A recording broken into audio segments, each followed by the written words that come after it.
to an end. Even time itself.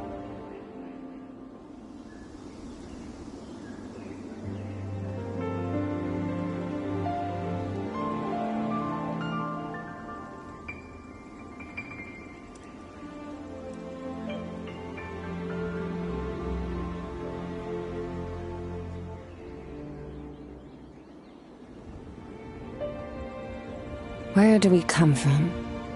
And where are we going?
Baiju wasn't in his shop. Oh, you're looking for Dr. Baiju. He's resting today, but he said to send any patients to the back room. Ah, okay. Thanks. We'll head on through.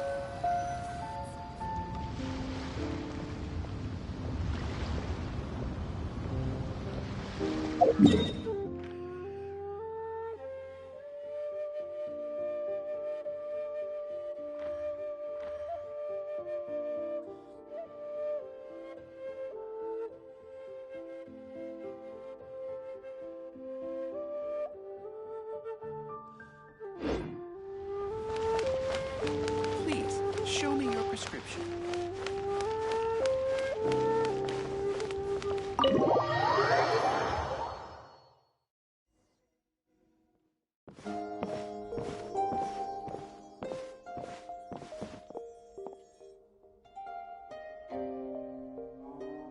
Traveler, Paimon, welcome.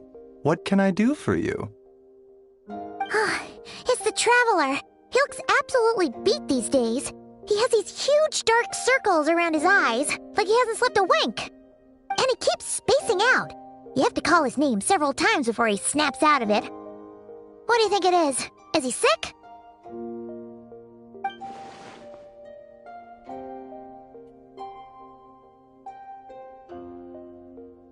Very peculiar.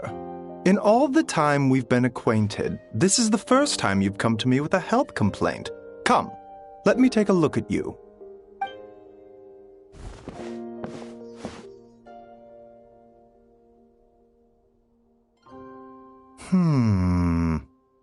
Okay, Paimon does not like that expression, Baiju. It's not serious, is it? Complexion is good, eyes are clear, breathing is steady, pulse is strong. Physically, you appear to be in good condition, Traveler. In theory, your energy level should reflect that. You should be feeling right as rain.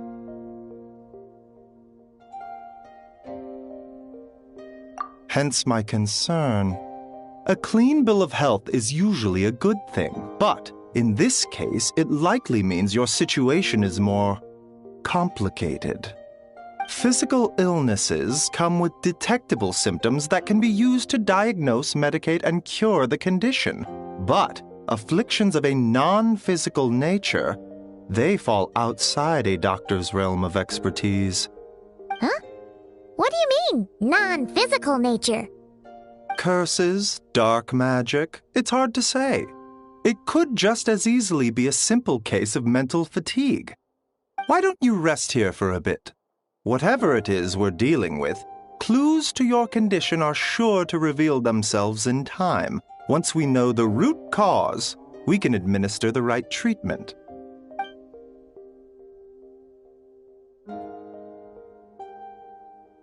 In the meantime, Changsheng and I will review the relevant literature for afflictions that present with mental fatigue.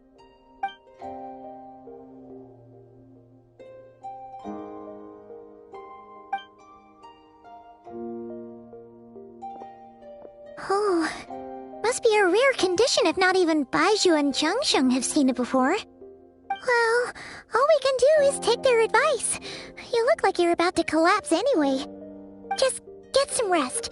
Paimon will be right here by your side. Fingers crossed you'll be all better when you wake up.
Traveler! Traveler!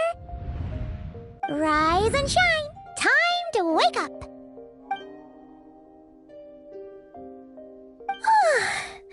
For once, you're making Paimon look like an early riser. It's already afternoon. Hopefully all that sleep did you some good. Feeling any better?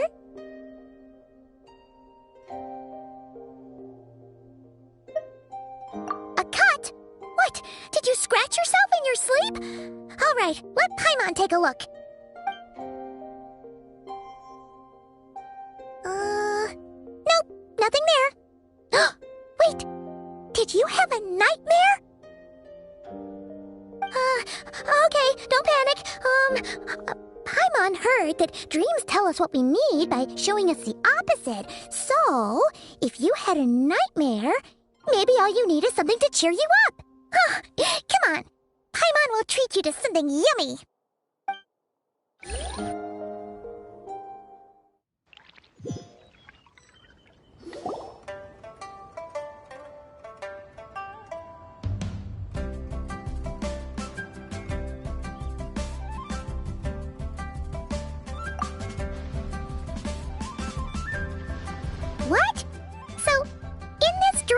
you were trapped in a weird place with thick fog everywhere, and then a spike came out of nowhere and stabbed you in the back? Oh. Okay, well, that's a new one. Are you sure it was a dream? 'Cause from the way you describe it, it sounds like you were really there. But then again, you woke up right where you went to bed. And you were definitely in a deep sleep this morning. Then, it's decided. Paimon will stay up and watch over you tonight. If anyone tries to mess with you, Paimon will beat him up. Or, I'll wake you up first and then we can beat him up together.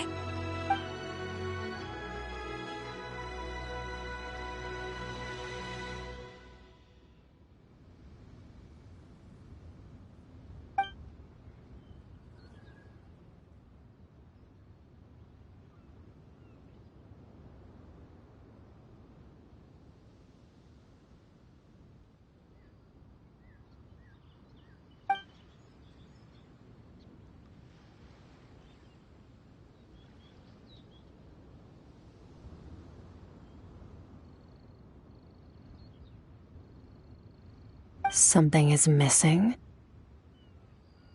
Did you just say something?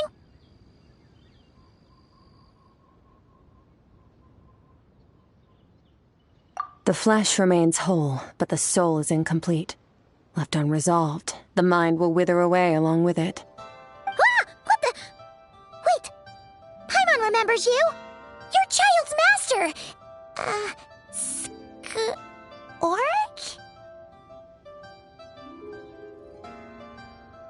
Right! What are you doing here?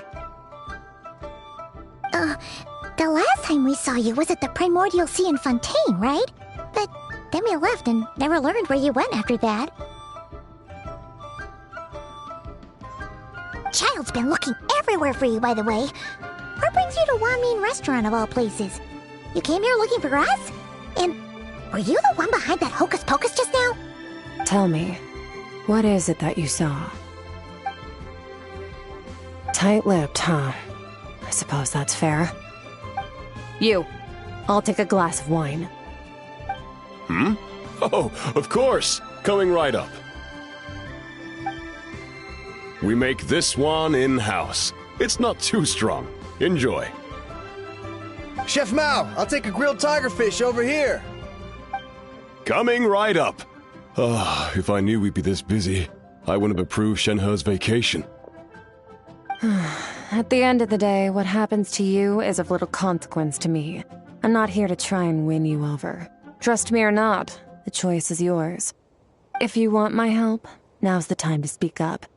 You have until I finish my drink. I was investigating an abyssal disturbance in the area and happened to notice you. Part of your soul is damaged, and the wound bears traces of abyssal corrosion. Need I say more? Neither of those things sound good.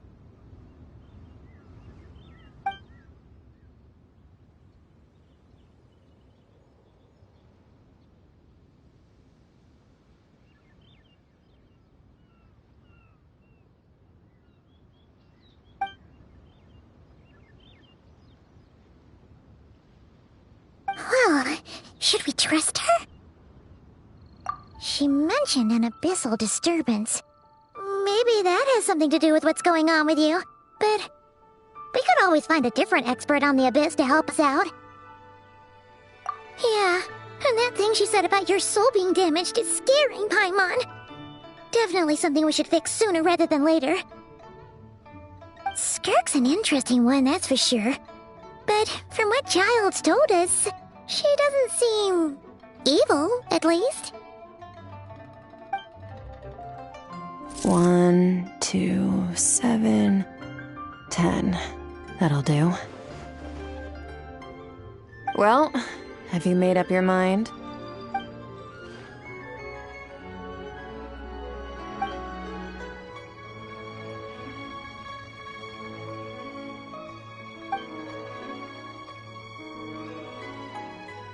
So that's all we know, Miss Skirk. Ma'am, can you help us? So, you couldn't disperse the fog. I understand.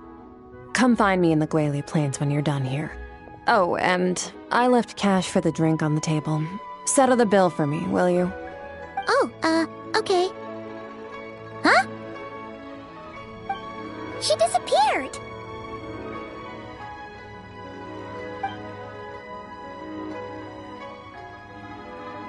Wait, hold on. You overpaid. Here's your change. Oh, no. This includes the drink, so it should be the right amount. I didn't think you two ordered a drink. We didn't. It was that lady who came and sat with us, remember? You brought it out to her yourself.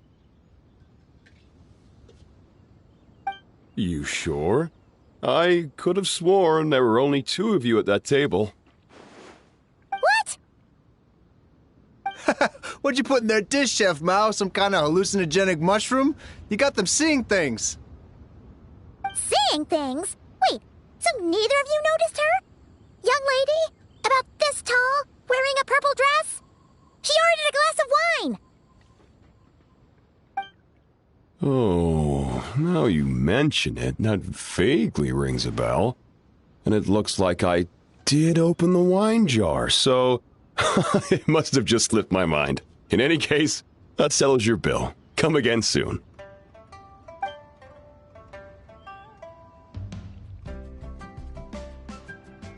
Coming! Okay, what was going on there? It's like they didn't remember Skirk being there at all. Even Paimon was half convinced we hallucinated the whole thing. But that Mora she left for us was definitely real. Oh, this whole situation is giving Paimon the creeps. But anyway, she told us to head to the Gwali Plains, right? Let's not keep her waiting.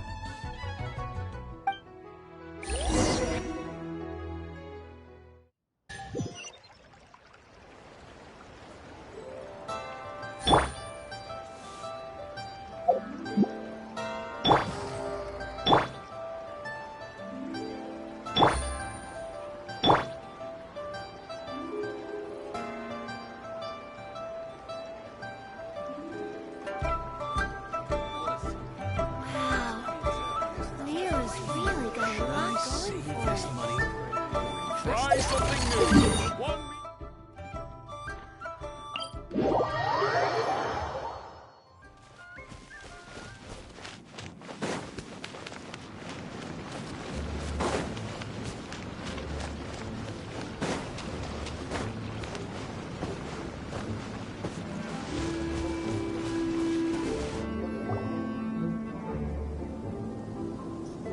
Whoa, what are all these rift hounds doing here?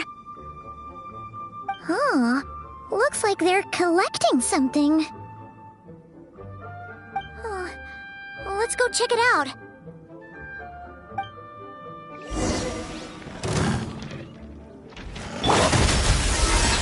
Rise! Quietly now. I will have order. The pinnacle of excellence! Merciless. Into the void. A dash of frosting. Gotcha.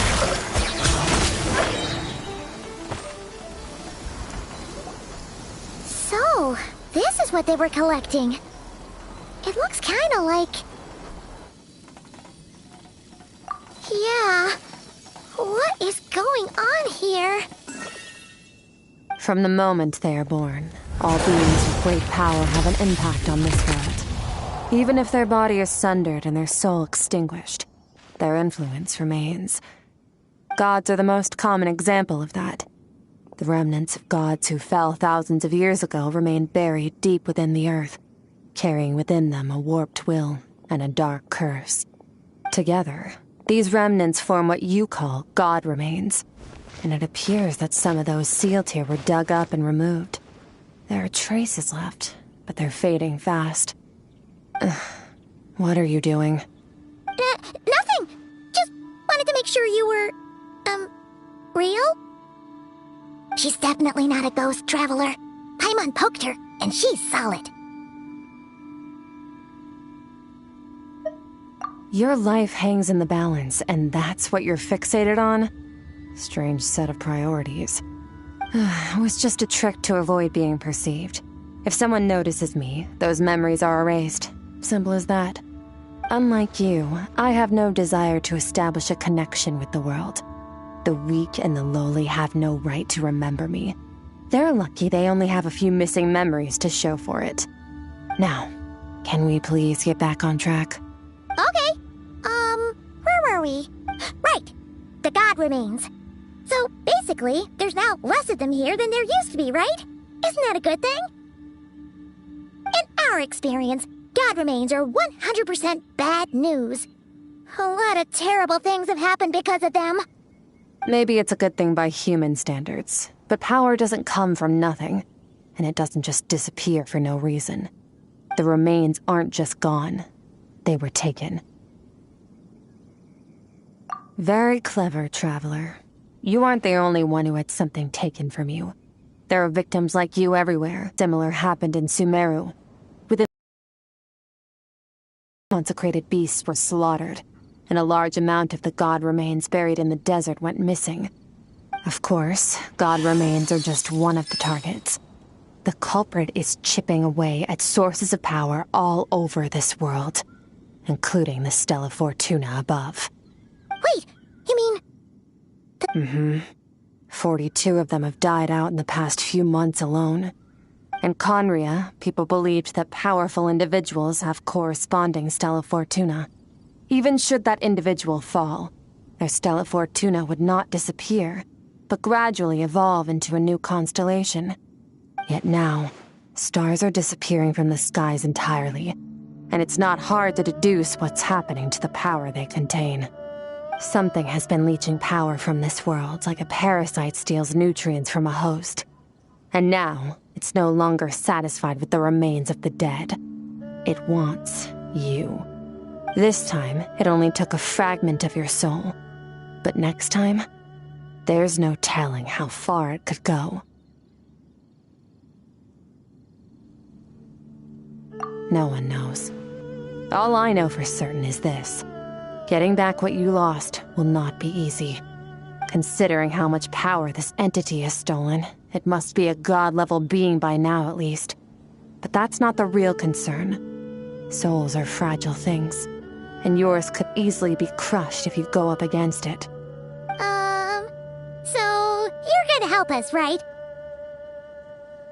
We're going to help each other. You are my ticket to uncovering this thing's true identity. Well, great!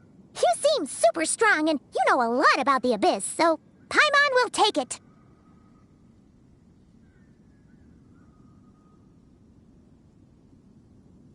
Don't get all mushy on me.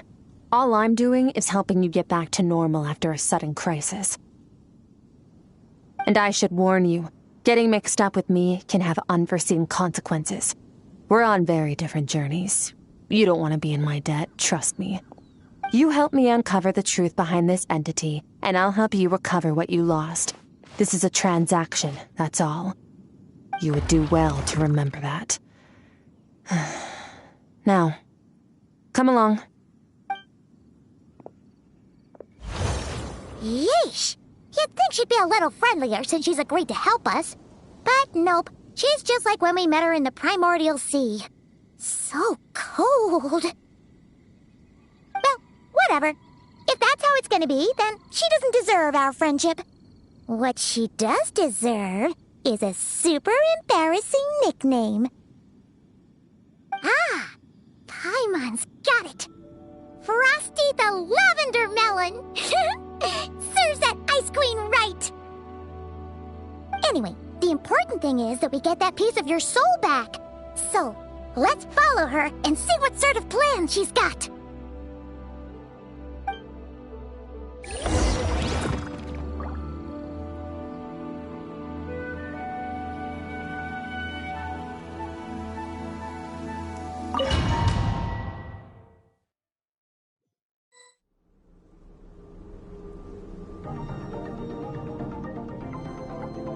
Whoa! This place place is way bigger than Paimon expected. Where are we? This is where I live. I suppose it's the closest thing I have to a home here. It is. I brought you here because time flows differently in this place. I don't know how much Ajax has told you, but when he fell into this space, I mentored him for 3 months. In that time, only 3 days passed in the outside world. Ajax?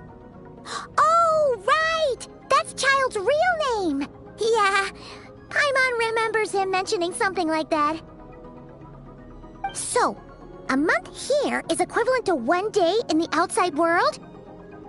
That should mean we're safe from that power-hungry soul snatcher for now, right? Yes, well, I didn't bring you here just to show you around. In the outside world, the Traveler could be attacked at any moment. But coming here has bought us quite a bit of time. Now, we just need to figure out how to investigate that place you saw. The one full of fog. Both your description and the abyssal disturbance I felt point to that space having some connection to the abyss. It could even be a domain similar to this one. The thief who stole that fragment of your soul is hiding there. But the abyss is a chaotic and turbulent place. If we want to pinpoint their location, we need to see what that space looks like without the fog. Abyssal power can grant a special form of sight. Have you ever wielded abyssal power before? Okay. Do you plan to learn?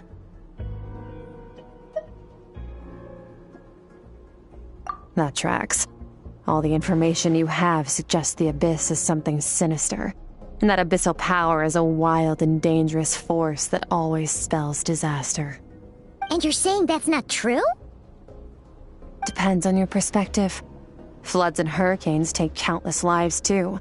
But if one day you gain the power to control them, what was once a calamity is now just another tool in your arsenal. I'll respect your opinion, though. Just means we have to turn to the second best option.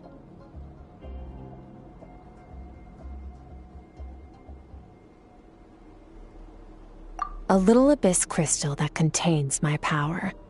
Wear it on your head, and we'll be able to perform dream mirroring when we fall asleep. Dream mirroring?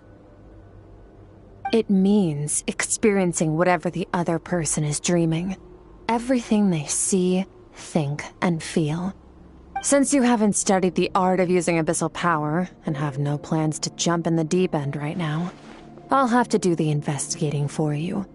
With dream mirroring, every time you slip into a deep sleep, I'll see with my own eyes whatever scene plays out in your mind. Then, I can guide you through the dream environment, and we'll take back what was stolen from you. Huh. You make it sound so simple. Tough to say. This is an unprecedented situation for both of us. Even assuming we do manage to find where this entity is hiding, like I said, getting your soul fragment back won't be easy. To play it safe, I need to give you some special training first. Wait, you're gonna teach him some of your martial arts? Does that mean the next time we see Child, we have to treat him like our senior? Do as you want. For my part, I don't see you as my disciples. You're already a pretty good fighter. All I'm planning to do is build on your current skills and train you for the specific scenarios that I think we might face. But that's enough talk. If you're ready to do this, then come with me. Time might be more lenient here, but that's no excuse to waste it. Oh, she moves fast. Paimon can hardly keep up with her. So, special training, huh? Kind of a rare opportunity. With your skills, there's not a lot of people qualified to train you. The last time something like this happened was probably anti-Raiden Shogun training, right? Oh, feels like a lifetime ago. Skirk seems pretty strong too, though. Remember how she said that the all-devouring narwhal was just her master's pet? Maybe we really will learn something here.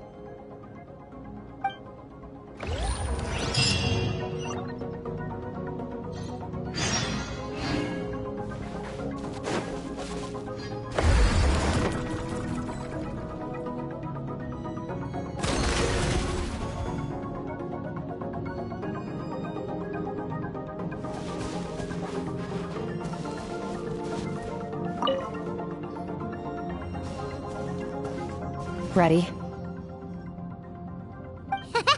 Bring it on!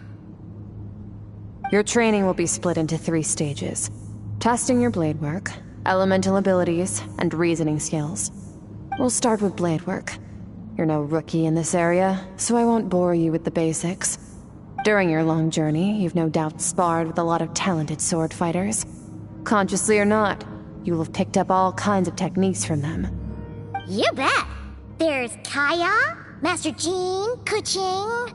Oh, and Kazuha, Ayaka... Yeah, we've met sword masters like you in every nation we've been through. You sparred with a bunch of them too, right? Nice to know it's all gonna come in handy now.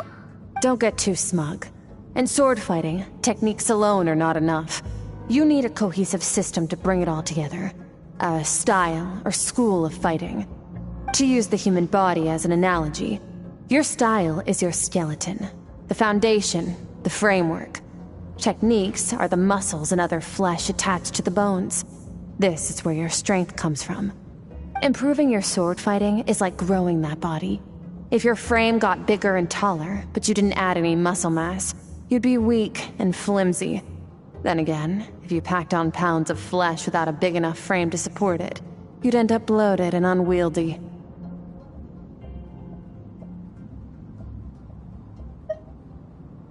You need to do some introspection.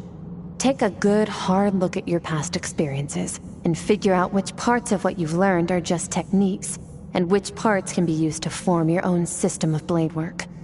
Only then will you get the full utility out of all your thoughts and observations along the way. Only then will every strike you deliver make perfect sense. Wait, is that it? Paimon thought you were gonna teach him some cool new moves.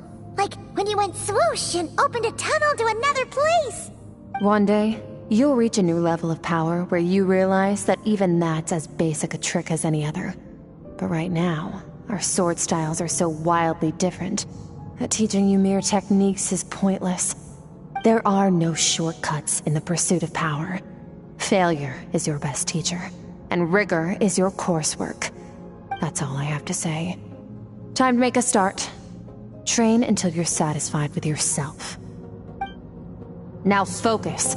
Destroy the crystal columns as swiftly as you can.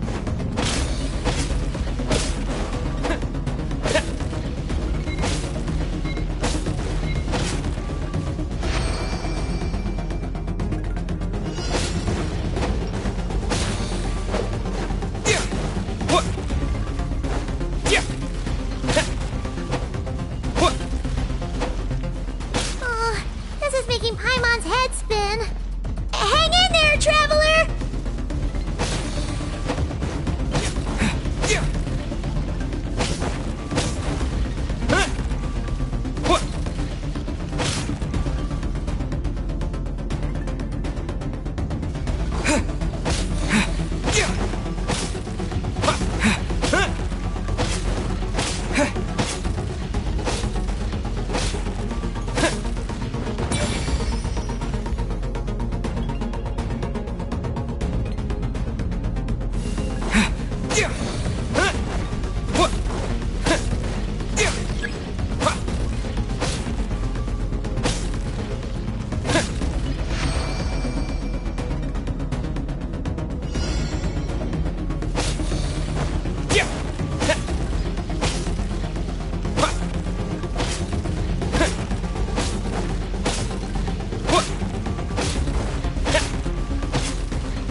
Stay calm.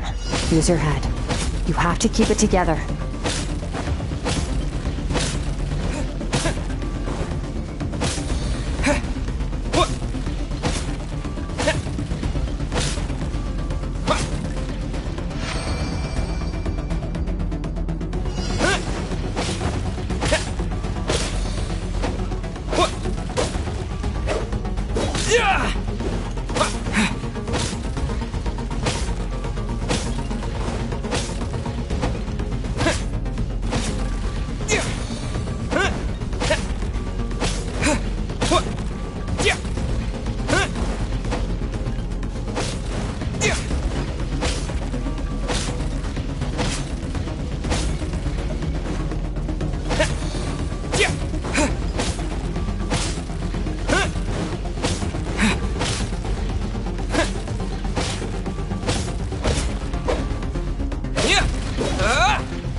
This moment will be frozen in time.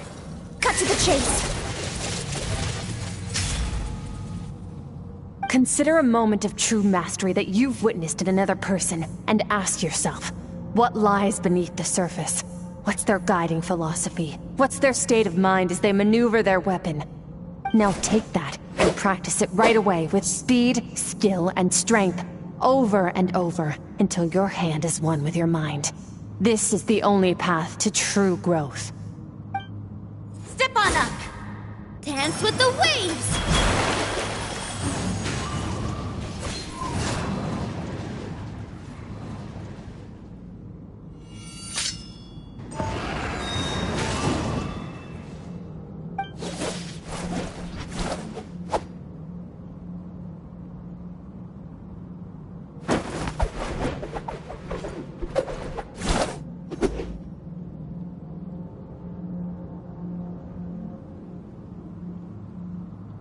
If you start to tire, empty your mind, but do not stop.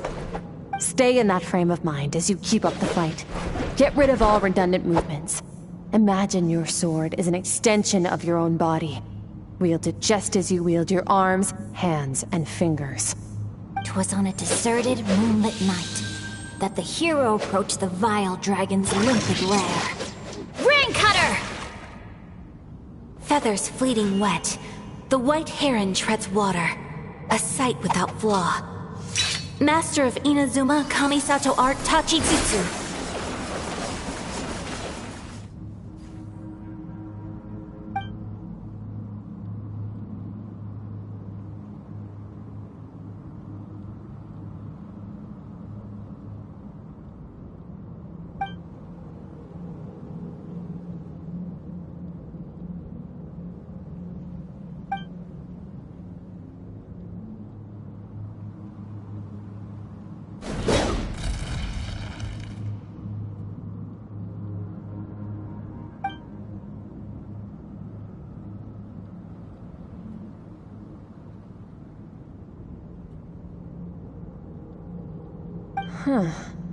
Looks like you've made some real progress. That concludes your training session. Awesome! Paimon knew you could do it! How do you feel?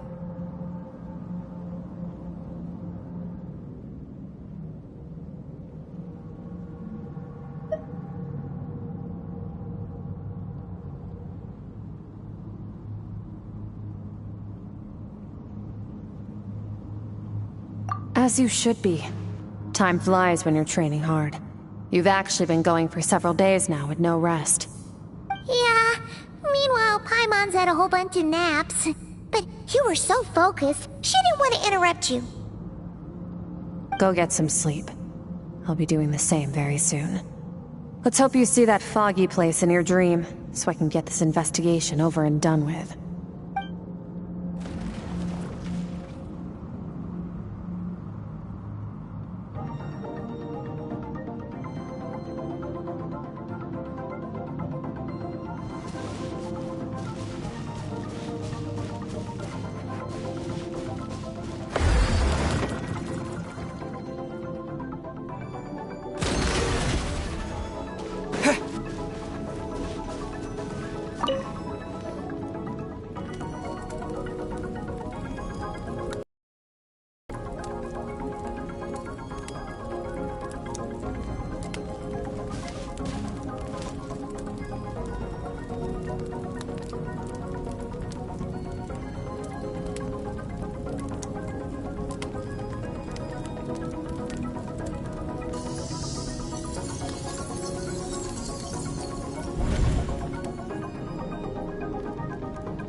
Skirk, why are you skipping classes again? We've talked about this. 'Cause he's a crabby old man, and he's a boring old man. I don't like going to his classes. Excuse me. You shouldn't talk about your teacher like that. It's very disrespectful. All right, let's not get into a big fight about this. Skirk's learned what she needs. There's no point forcing her to sit through more classes if she doesn't want to be there. But I'd still love to hear about what you got up to yesterday. Why don't you tell your dad all about it? I went diving, and I saw this huge fish. I never knew they could get that big. It looked kind of dumb, though, with that stupid big fat head. I tried to shake its fin, but it just spat water at me. Oh, and today, I'm gonna go to that prairie up north. There's supposed to be this giant bird there that can spit fire. I bet if I climbed on its back, it could fly me all the way to the stars. Then I suppose your old dad should get one as a pet too. Otherwise, how are you gonna hear me call you for dinner up there in the stars? When it's time to eat, I'll come back on my own, Zilly. Anyway, gotta go. Bye, Mom. Bye, Dad. Wait! Put on a coat at least. You'll catch a cold. I'm talking to you, young lady. You spoil that child, you know. Ever since that merchant ship arrived, she practically lives outside. Always going on about exploring the beyond one day, whatever that means. Let the kid do what makes her happy. Besides, we both know you're all bark and no bite. Come on, our little adventurer's gonna be hungry when she gets back. Let's get started on dinner.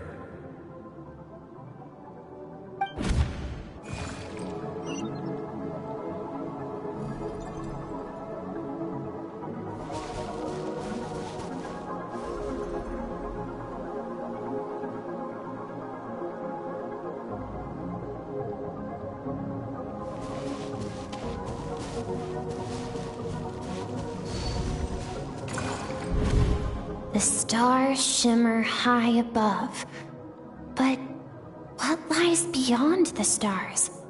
Mountains as far as the eye can see? An endless snowy plain? Or maybe buildings taller than the sky, like the people from the merchant ship said? I can't be the only one asking these questions. The universe is fascinating. If only I could meet some other people like me. We could set sail together and explore every corner of the world. I'm sick of being a kid. There's so many amazing things out there, and I'm ready to see them all. But for now, I'm starving. Better get back.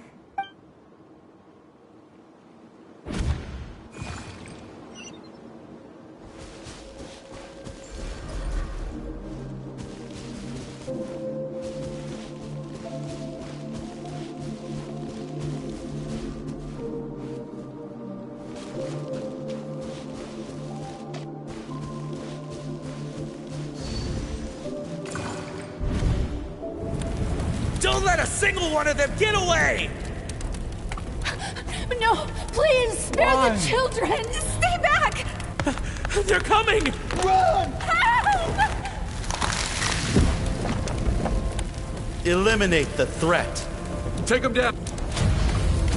Don't be scared. This way! We'll never make it! Fire. There's fire everywhere. What happened? I told you we shouldn't have trusted these outsiders!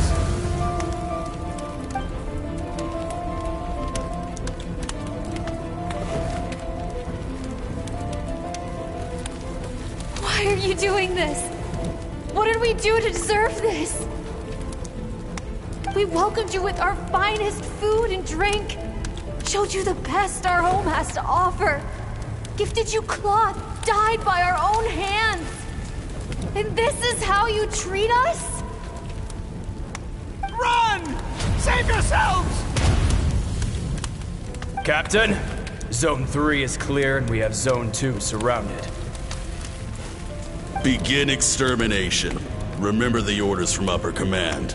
No one is to be left alive. Rest assured, sir. We have enough munitions to annihilate these savages and burn their entire civilization to the ground. Good. The only ones who put up a real fight are that man and his wife, correct? What's their status? We shot the man in the ankles and the wife broke her wrist attempting to fight back. They won't be doing much more fighting. They're holed up in their home for now, but they won't last long. To prevent them from making some kind of last stand, we're planning to clear out the other zones first so we can send a bigger squadron to surround them. Well, well. Turns out some of these beasts do know how to use their claws. Now the threat these savages pose will be undeniable. Let them cling to what's left of their lives for a little longer. Once the other zones are cleared, I'll cut off their heads myself.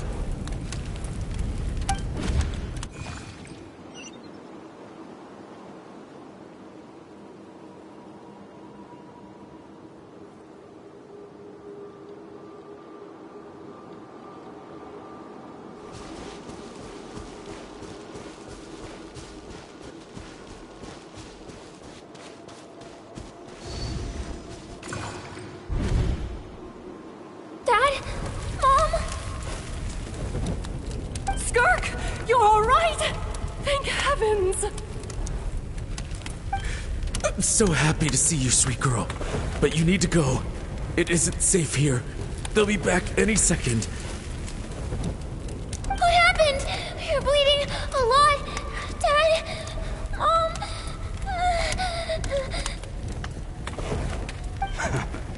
This is the place. Alert all units. Prepare to surround. Run, Skirk! Run as far away as you can! Don't trust anyone!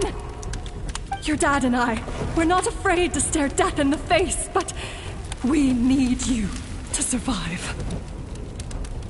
My clever girl, so curious. You're already so brave. I know you're going to grow up to be such a positive light in this world. Whenever you miss us, just play this song. Remember, life is a gift. Don't let darkness claim it.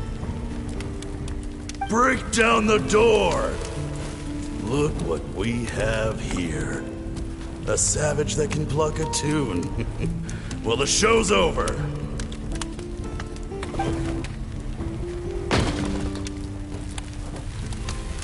You! Stop singing! Shut it! I said shut it or I'll make you! Fine. Have it your way!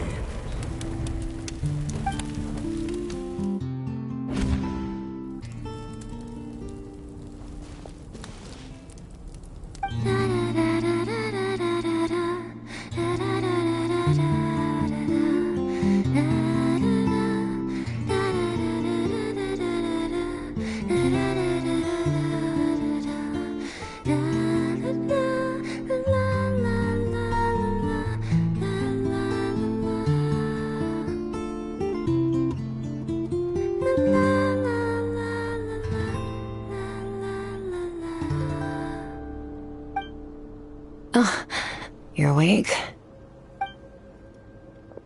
I found a few clues while you were asleep, but it's only a start. Now, time for the second stage of your training. This time, the focus is elemental energy. Come find me when you're ready to begin.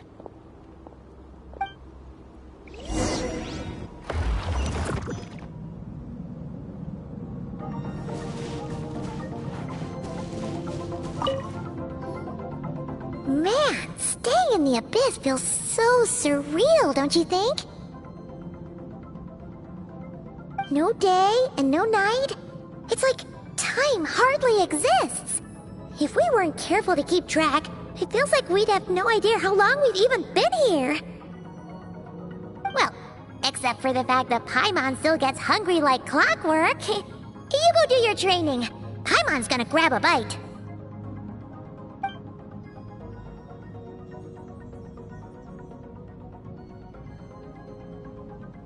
The way I see it, the pursuit of power is divided into 3 stages. The first is mastering the use of standard weapons. Next is learning how to harness natural energy. And after that, you're free to challenge even higher dimensions. The natural energy of Teyvat is, of course, elemental energy. But that's not my area of expertise. I draw from a different source of power. Abyssal power, yes. Also known as the power of the Void Realm. My master, Sertologi, is a true expert in that area. After all, he was one of the group of 5 that infamously stole the all-encompassing power of the Abyss. An act for which the people of Conria gave them the epithet, the 5 Sinners. The elemental energy of Teyvat, on the other hand, is derived from the power of the Light Realm. These 2 forms of energy exist in direct opposition to each other. Suffice to say, there's not much I can teach you this time. A keen observation, traveler. Call it respecting local norms. The Abyss stands in direct conflict with the will of this world. So, to make my life easier, I disguise my power to make it appear cryo-like in nature. It's a technique I learned from some Conrian ruins, known as the 7 Shifting Serpent. If you ever change your mind about delving into abyssal power, I can teach it to you.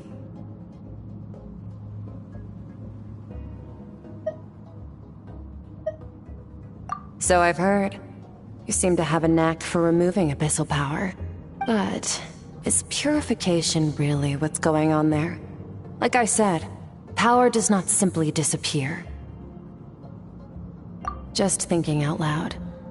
Let's focus on your elemental training. Pick yourself up again every time you fall. Use the power of Animo to clear the field as fast as you can.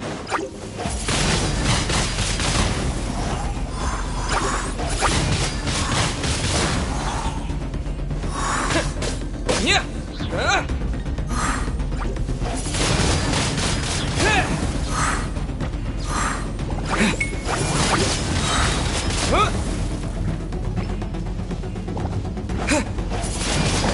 Wind blade.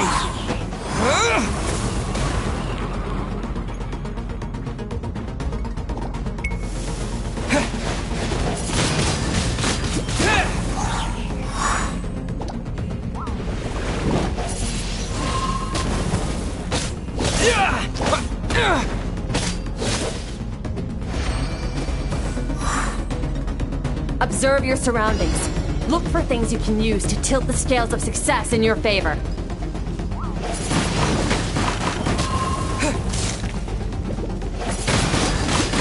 Wind blade. With the wind.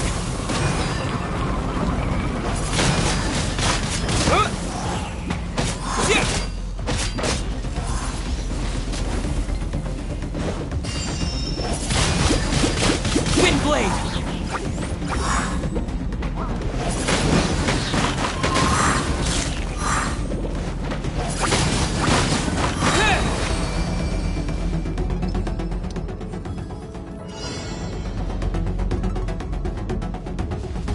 Use the power of Hydro to destroy the spikes.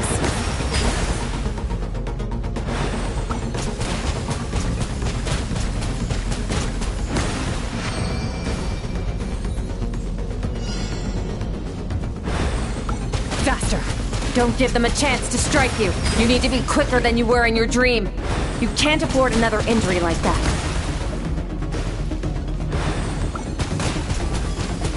Go!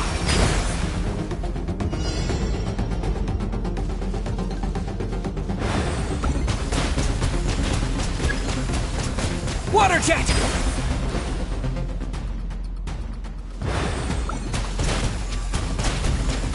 Water jet!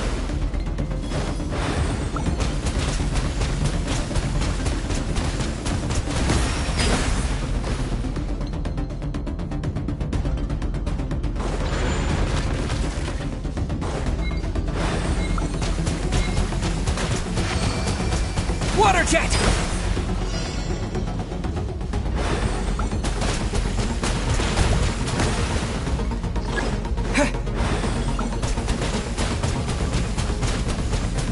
Water jet!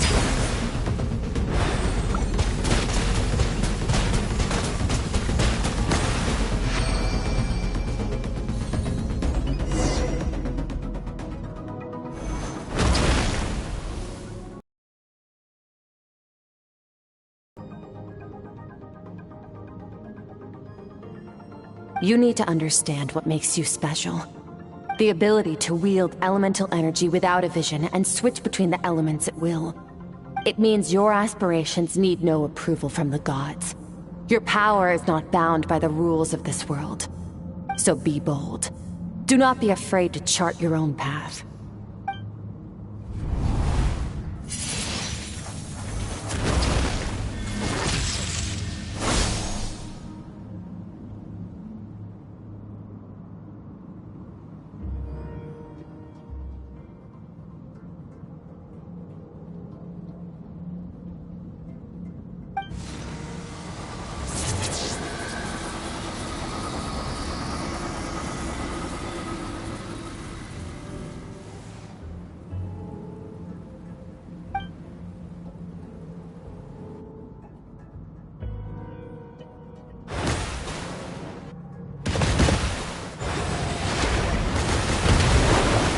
Very good. It seems you've reached a deeper level of connection with the elements.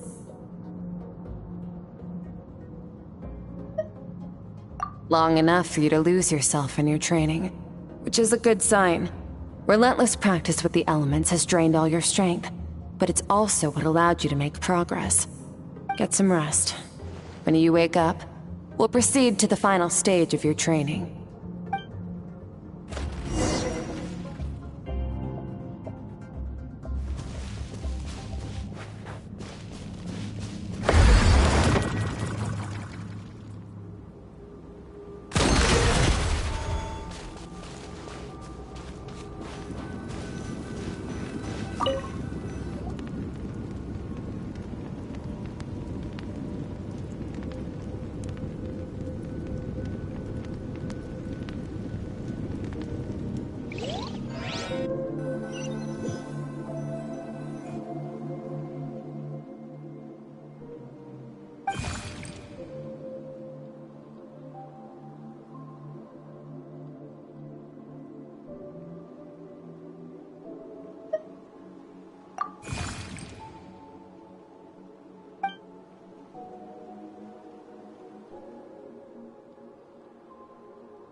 What is the secret to power?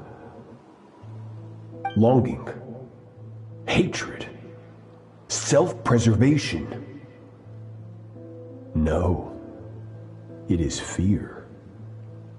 The fear of losing those you love. The fear of watching your home burn. Fear of loneliness. Fear of death. Fear is the source of evolution. It forces humanity to adapt to their environment and overcome hardship. It is in the process of prevailing over our fears that we surpassed first ourselves and then the rest of the world. That fear is now part of you. It calls on you to evolve. And it is time to answer.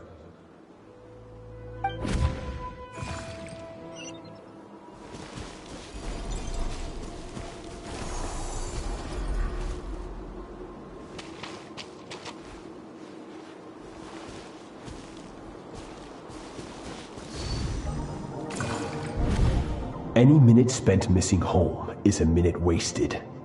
Practice your sword work instead. Do not make me tell you twice. But, Master, I can barely lift the sword anymore. If I keep going, I feel like my wrist is going to break. So it has not broken yet. Then pick up your sword and keep practicing until it breaks. I want to hear the cracking and splintering of bone. After all, bones can always be reset.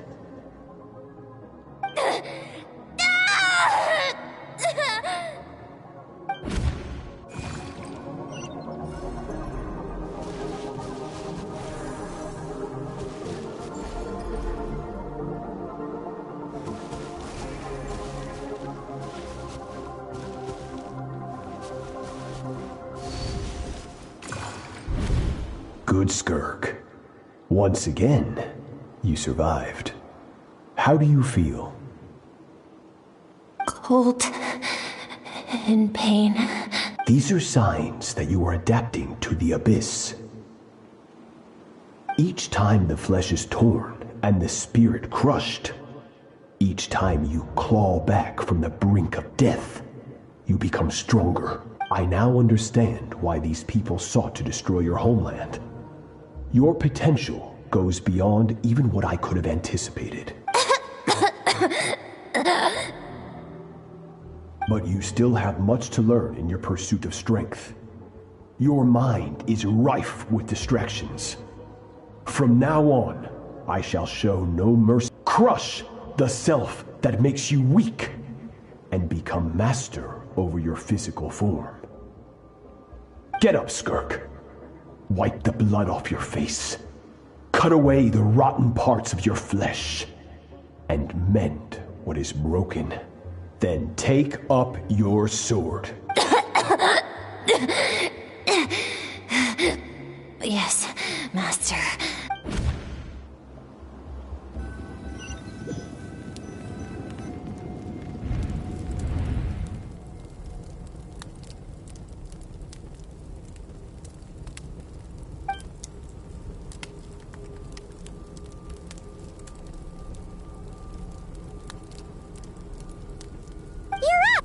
Hopefully you got some good rest. Skirk said to tell you that she's ready to start the final stage of your training whenever you are. So, want to head over now? Or did you want to wait a little?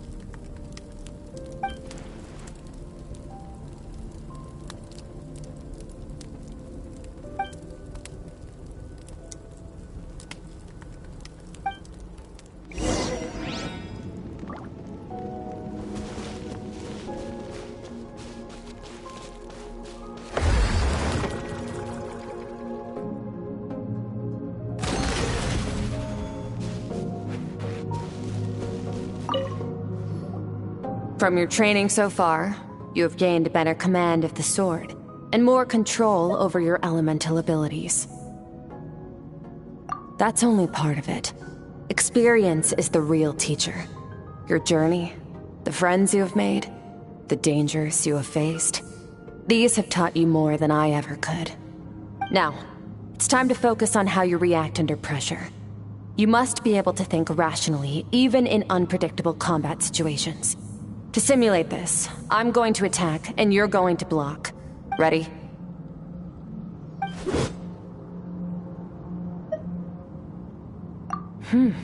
Not bad. That defensive stance looks near unbreakable. Just like your sister. Oh, that reminds me. You still don't know what happened to her, do you?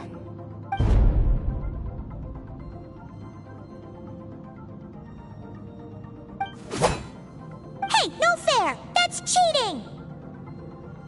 You think every opponent has the same moral code as you? You can denounce their deplorable methods all you want, but only if you live to tell the tale. The dead don't get to complain. Strong emotions will always arise in combat. Anxiety, anger, fear. But a true warrior is never at their whim. Only when you are free from the influence of emotion can you make the right choice, no matter the situation. How amusing. Almost sounds like you think you know me. But you don't. You can choose your own path. We are not the same. Let's begin. Try to use reason over emotion. Make the most rational and advantageous decision in any given moment. This is your final training session. Look alive. Same drill as before, but this time I'm going to interfere. Hold your focus.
Water jet!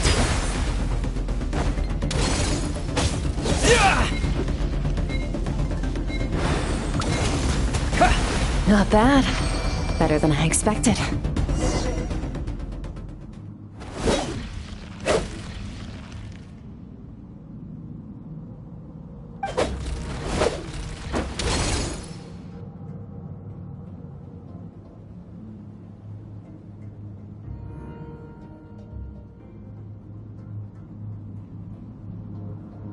You're getting the hang of it.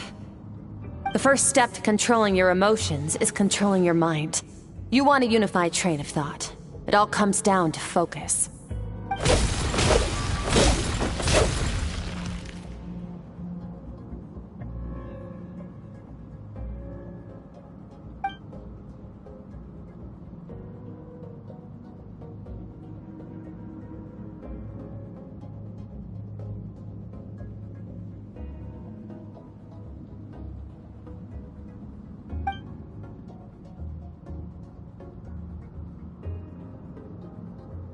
Your mind is rife with distractions.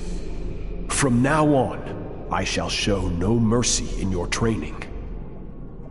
You must learn to shut out all the pointless emotion, crush the self that makes you weak, and become master over your physical form.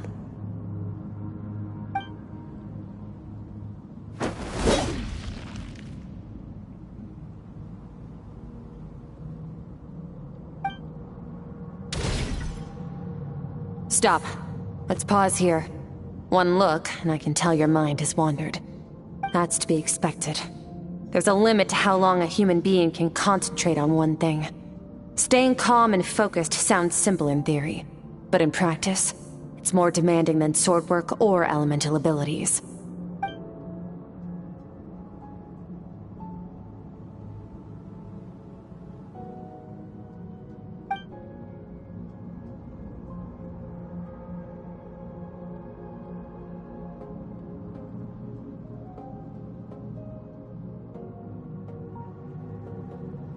Get some rest. No point training further if you're already dead on your feet.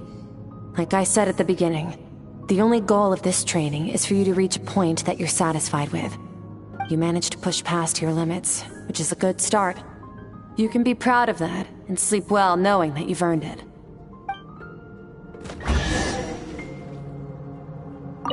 Warriors will train day and night to perfect their skills. But when the battle comes, their fate may be decided in a matter of minutes. One mistake, one moment of hesitation, and just like that, all their blood, sweat, and tears were for nothing. You need to push yourself to perfection, or you might not even live to regret it.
Skirk is amazing!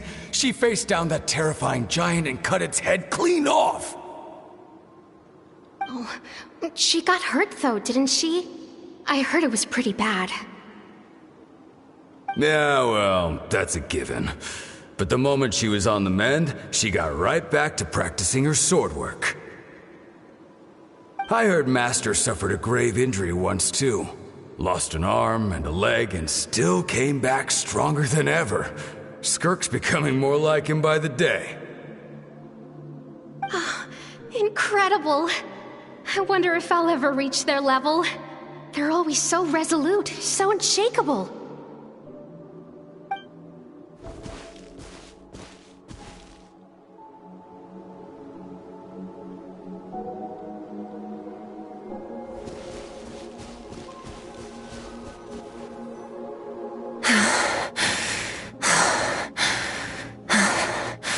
Pathetic. You're not even trying. You're so much weaker than you think. Skirk, have you become a positive light in this world?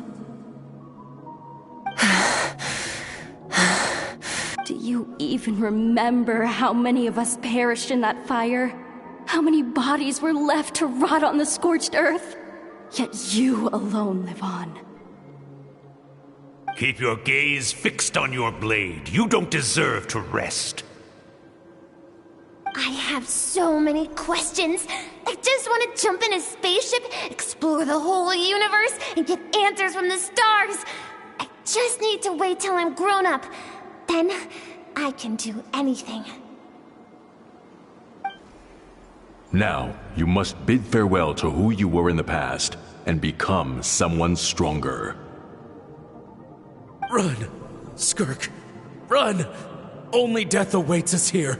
Keep running, and don't ever look back.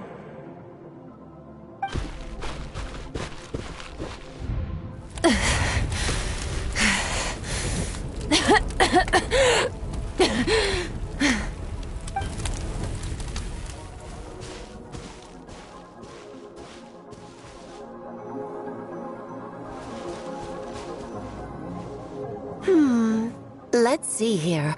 First things first, you need a new identity. Going around telling people you're from somewhere beyond the stars won't do, now will it? How about saying you hail from beneath the earth instead? As the Conrian saying goes, venturing out into the universe and down into the abyss are the same in that both are braving the dark unknown. Well, I'm a visitor on this planet, so I'll follow the rules. Ah, splendid. That saves me quite a bit of trouble. Let let me offer you a piece of advice in return, although it might not be what you want to hear. I know the pursuit of strength is important to you, but taking a moment for yourself every once in a while is never a bad idea. Ignore her existence for too long, and there will come a day when you can no longer hear her voice.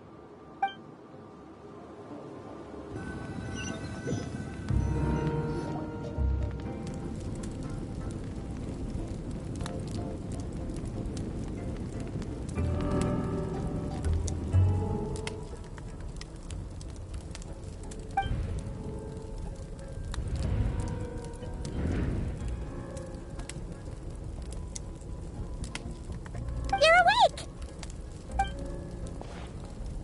You must be starving, right? Ta-da! A barbecue feast just for you! Of course you are! That's why Skirk and Paimon got this all ready for you. Dig in, before it gets cold. Ah, well, if you're around someone long enough, it's bound to happen. Plus, Skirk can cook. So, Paimon decided she can forget the whole Ice Queen thing. Paimon's not one to hold a grudge. Here's an idea. Let's save the chit-chat until after the meal.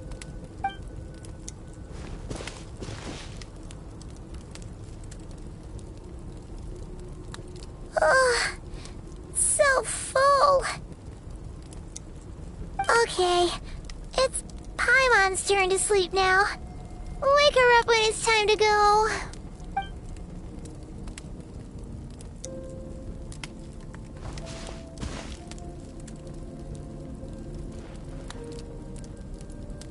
I have good news. First, your training is complete. You have what it takes to wield immense power. Now it's just a matter of putting it into practice. Continue to learn from your journey and hone your skills against formidable opponents. Second, I've located the culprit we've been searching for. Next, we just need to retrieve the missing part of your soul, and our business will be concluded. When Ajax trained with me, he once told me he was bursting with questions. So I allowed him to ask me 3 of them before he left. You and I may never meet again, Traveler. So if there's anything you want to ask me, now's your opportunity. Just like Ajax, I'll answer 3 of your questions.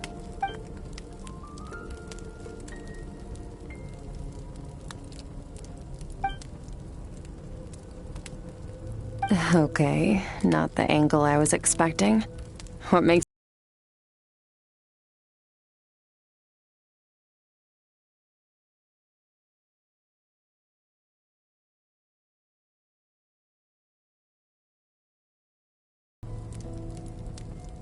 I knew that was a possible side effect. Closed off my mind to you for that exact reason. Even with the dream mirroring, you should have seen nothing but endless darkness.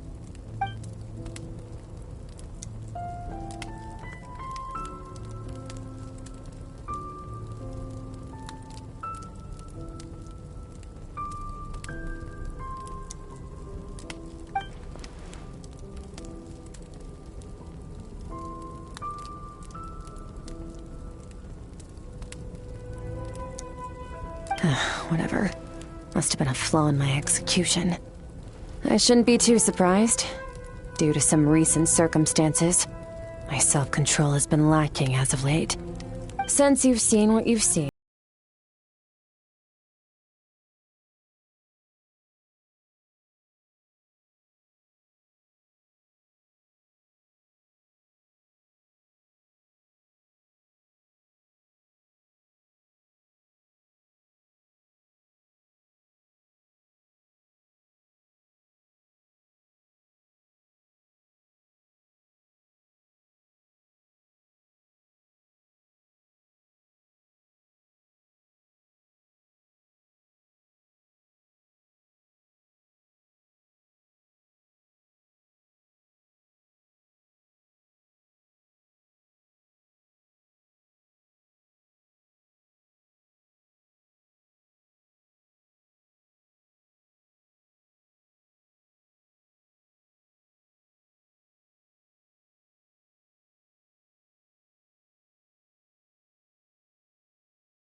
that, I need to follow in his footsteps. Walk the path he once walked. And somewhere along the way, I'll find out how to defeat him. That is my sole focus and purpose. Okay. You have one question remaining.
Unlike you, I have no desire to establish a connection with the world. The weak and the lowly have no right to remember me. They're lucky they only have a few missing memories to show for it.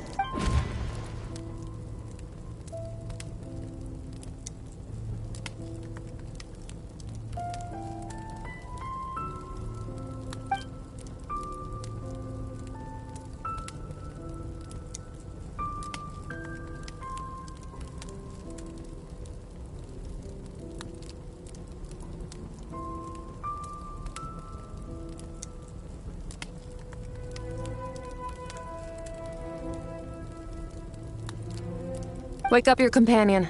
It's time to go. Oh, and everything I just told you. Best keep it a secret from... Time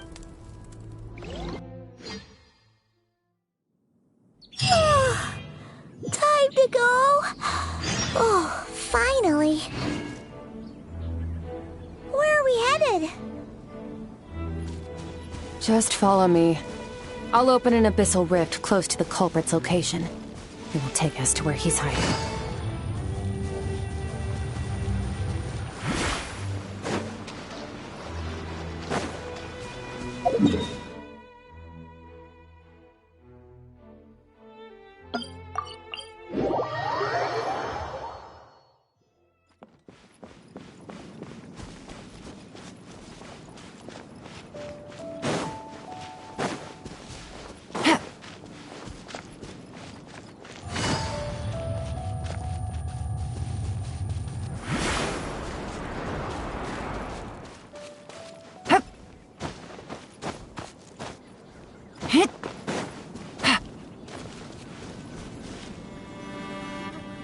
Wait, this is near the chasm, right?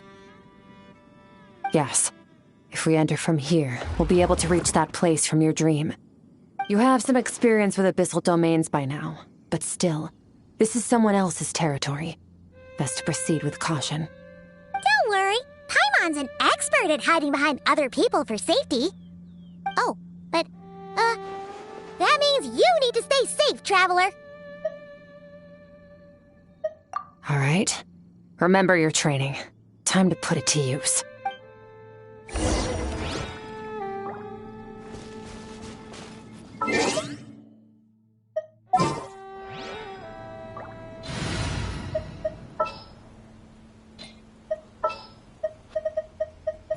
Good eye.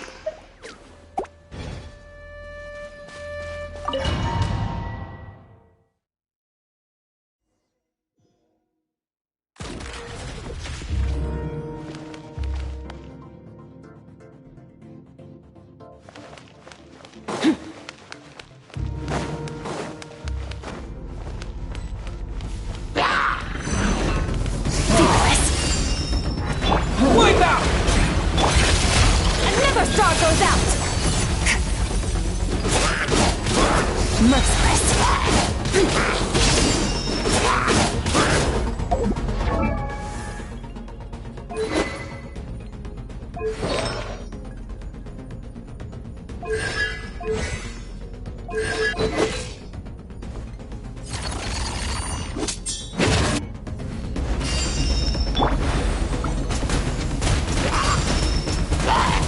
Go! Yeah! Surge! Yeah, yeah. Power. Yeah! Ha, yeah.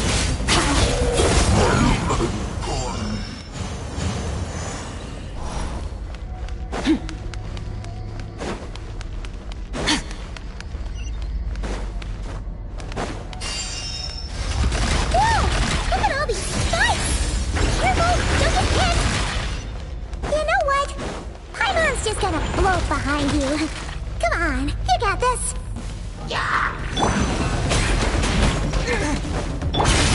Into the void! Fearless! Ha!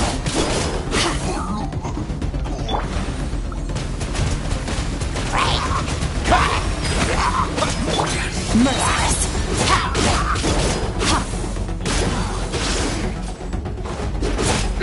Hey, what are you two doing here?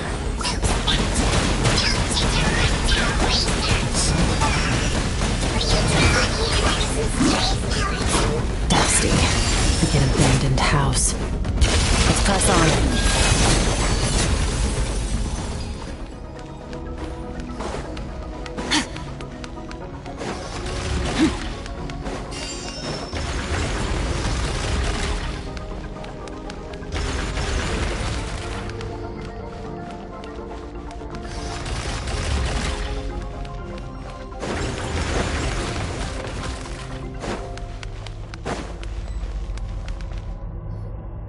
Oh, looks like this is a dead end. Did we make it to his hiding place? Ugh, this fog is making it impossible to see anything! This should be the place where you were attacked, Traveler. The missing part of your soul should be nearby. Can you sense where it is?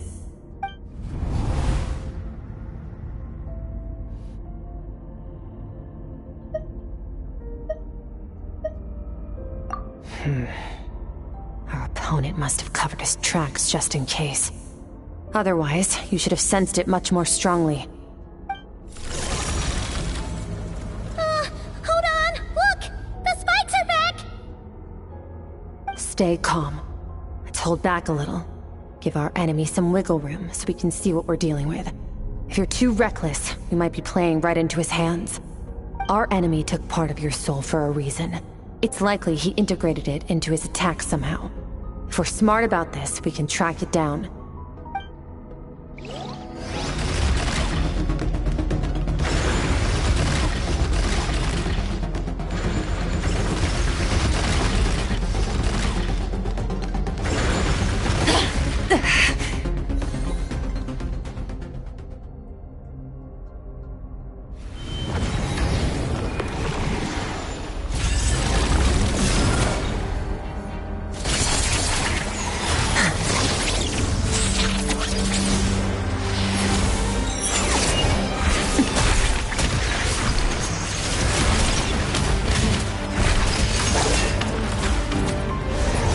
From the start, the attacks have been focused on me. Trying to break through my defenses? I see.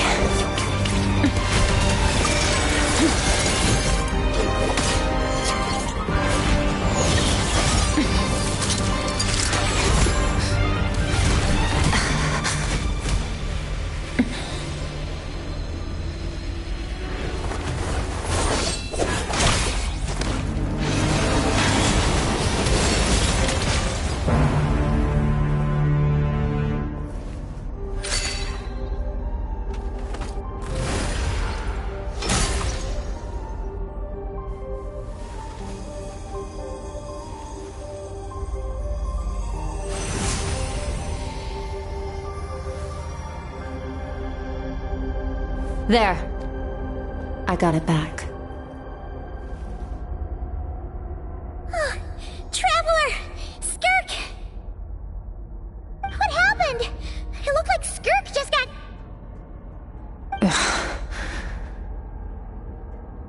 In the Guili Plains, you asked me why this enemy chose you as his target. Now, the answer is clear. It's not just the fact that your strength is impressive. It's also because of your ability to, as you put it, purify abyssal power. Whatever that actually means. The fact is, that ability allowed him to do something that should have been completely impossible. Namely, break through my defenses and steal my power. No, he couldn't have known I'd come to his domain. He only stole your soul fragment because he knew the value of its power. I doubt he expected it to come in handy so soon. Call it fate, if you want. I believe that's the term they use in this world for arbitrary coincidences like this. In any case, it works to our advantage. Once I realized what he was using that power for, it gave me the chance to get back what you lost. I'll cope. Well, done gorging? Good. Time to answer some questions. How did you get the power of the all-devouring narwhal? The all-devouring narwhal? Oh, of course! Paimon knew that spike thing looked familiar. It looks just like that narwhal's horn! I highly doubt you acquired that power through your own strength. Tell me I'm wrong. You're desperate enough to scour the land for god remains and whatever vestiges of power you can find. That alone proves you wouldn't be able to defeat a creature like that. Which leaves one possibility. You know my master, the Foul, Sertologi. The Foul? Who dares call him Foul? Sertologi.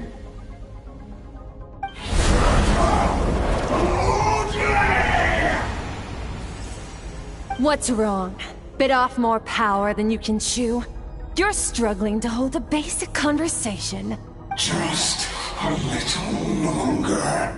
I'm still...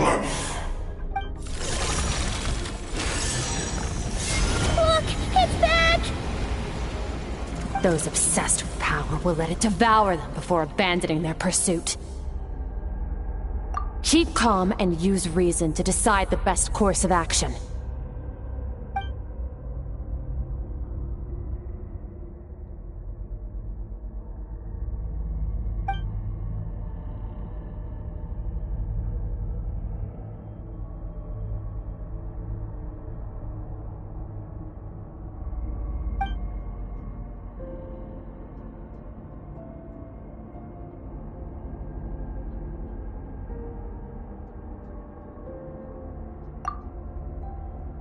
Wise decision.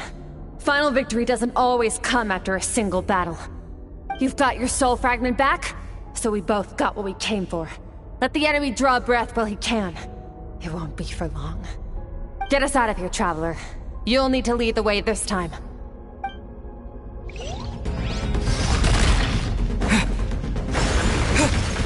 Skirk, is your shoulder gonna be okay? The wound is minor. It'll heal in no time. You should focus on getting out of here alive instead. Uh-oh! Falling spikes! Run!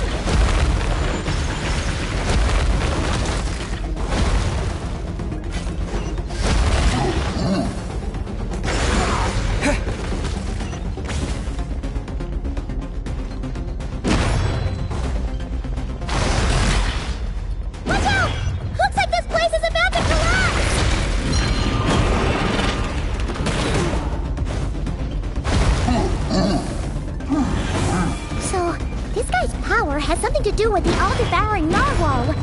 Did you know that all along, Skirk? I had my suspicions. That's why I decided to investigate in the first place. But suspicions only get you so far. I needed to verify it for myself.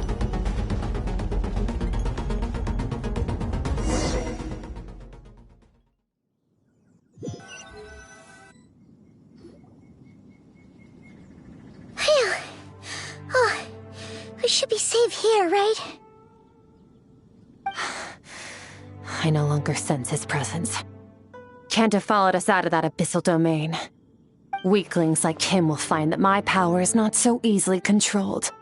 He won't be leaving that place until he's managed to digest it. You seem surprised. I suppose that's fair. You've seen but a fraction of what that whale is capable of. That gaping maw could swallow a planet whole. It's called the all-devouring narwhal for a reason. Devouring is what it does best. It can extract power from anything, dead or alive, as long as it manages to make physical contact. Yeah. When we had our run-in with that thing, Neverlet mentioned that it has an instinct to devour.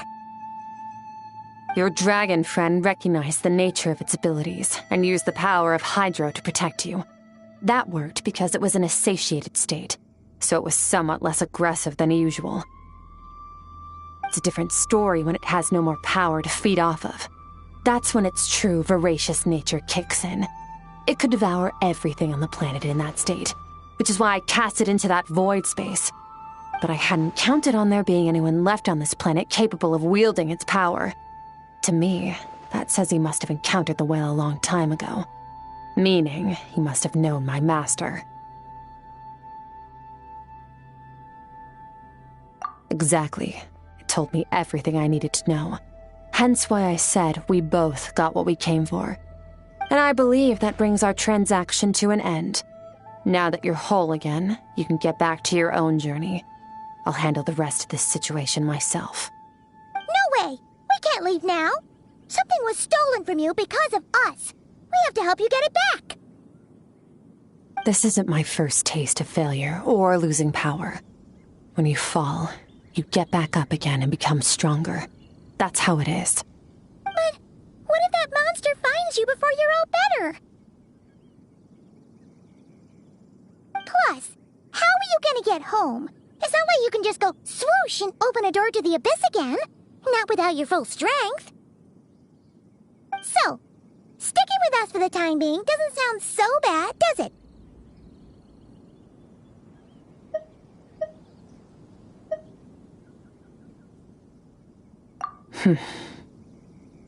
Fair enough. Then take this. What is it? A bag of Mora. Nothing in this world is free. I know that much. I'll leave the planning to you. Hurry up and decide where to go. We shouldn't linger. We should take Skirk somewhere she can rest. But where? He'll know something about Master. I'm sure of it. Next time, I need to be ready. Oh, this. It's a star crystal suit. Abyssal energy is scarce in Teyvat. Wearing this helps me access it more freely. It stores concentrated abyssal energy that I can draw from on the go. When the energy runs out, it reverts back to its original form. Fine. It was just a scratch. It'll take time to recover my strength, of course. But adapting to situations like this is nothing new for me.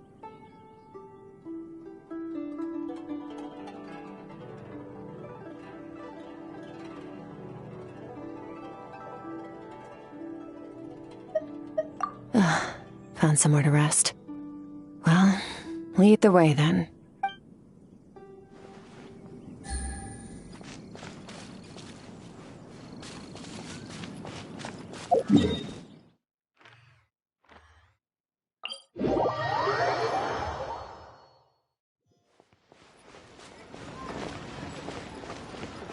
Take it easy.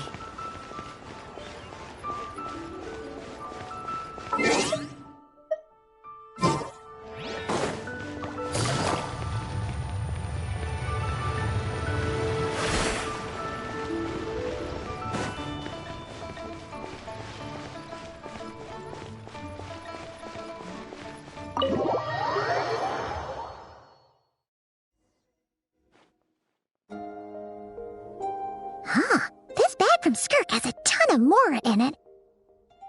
Does she have a job or something? Wait, no.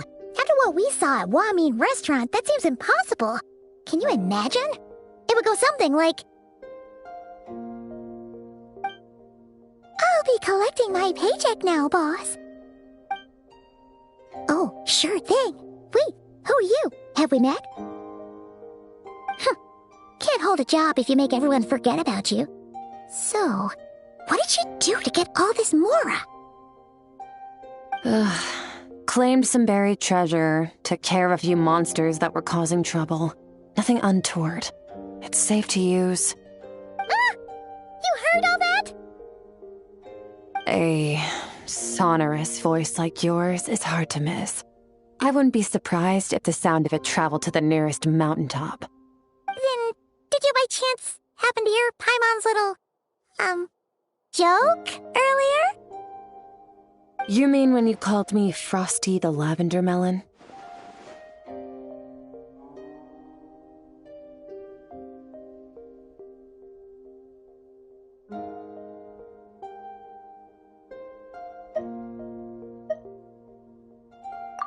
No, sorry. Paimon totally misspoke just now. She didn't say that at all. It was, a Paimon lookalike. Yeah, she's a piece of work, that one. Always impersonating Paimon and giving people weird nicknames. Okay, fine. The truth is, Paimon didn't like you all that much at the start. But things are different now. You helped the Traveler in a big way, so... What do you say? Friends?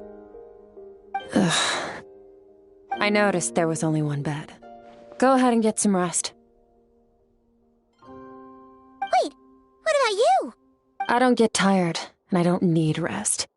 I'm going to practice my sword work. That should help me regain some strength. But your shoulder... Hey, don't just leave! Whatever. Let her tire herself out. She'll come back eventually. Let's get some sleep, Traveler. That comfy bed is calling, Paimon.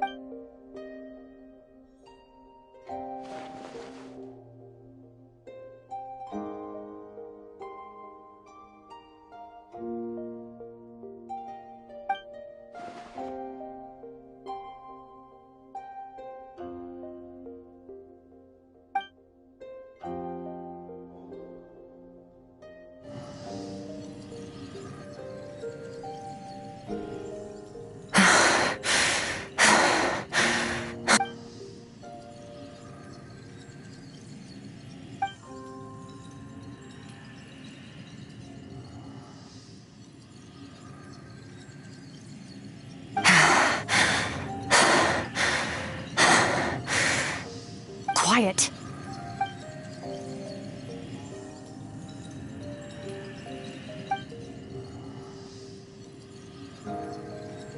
Do you even remember how many of us perished in that fire? How many bodies were left to rot on the scorched earth? Yet you alone live on. Keep your gaze fixed on your blade. You don't deserve to rest. Run, Skirk. Run! Only death awaits us here. Keep running, and don't ever look back.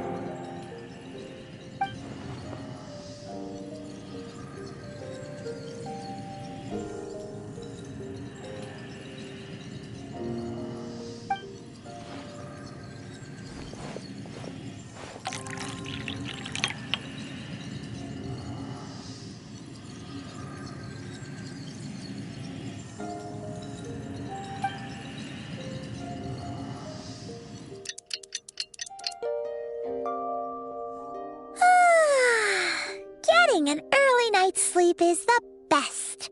That bed was so comfy. Wait, Skirk? Have you been sitting out here the whole night? The bed's all yours if you want it. About 60%. Maybe 70. Whoa! Paimon thought it would take at least a couple of days. That was fast. No. Not fast enough.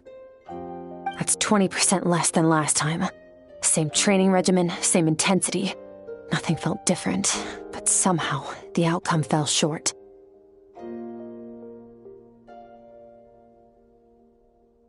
No, I think the problem's with me.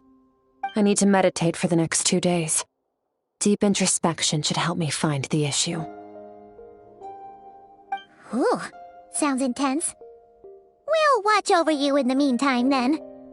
Thanks. See you in 2 days.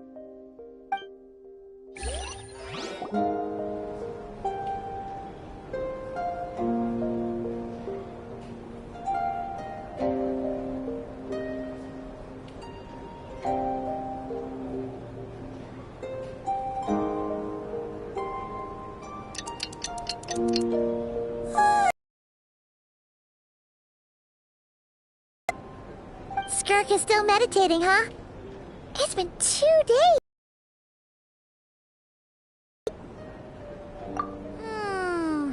Paimon can't think of anything we can do to help. Oh, wait! Breakfast! That's it! Paimon will go get breakfast!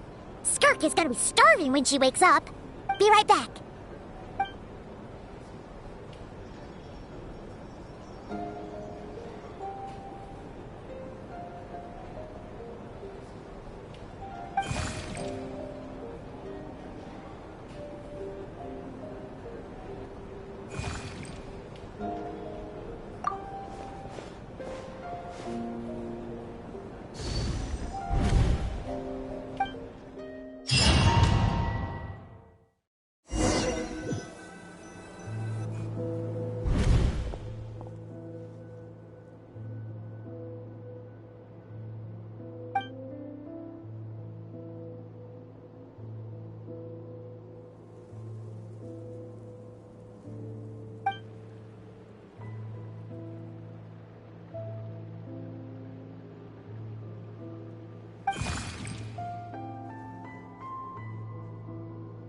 That's right.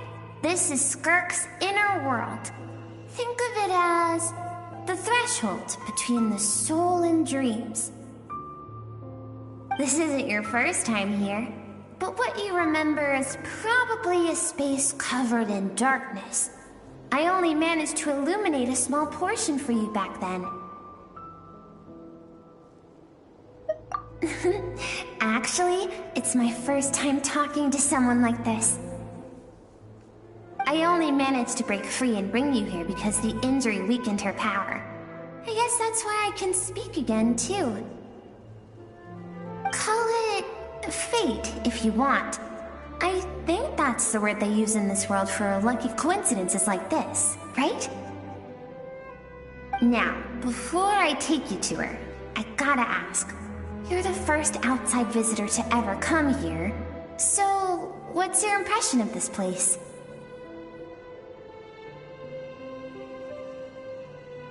Oh, you noticed. This river represents Skirk's strength. Strength accumulates over time. It is the summation of a person's lived experience. So this river is where all the fragments of Skirk's life should converge into a single stream of memories and emotions, flowing forward as one. But as you can see, this river has been severed numerous times. It's because Skirk doesn't like who she was in the past.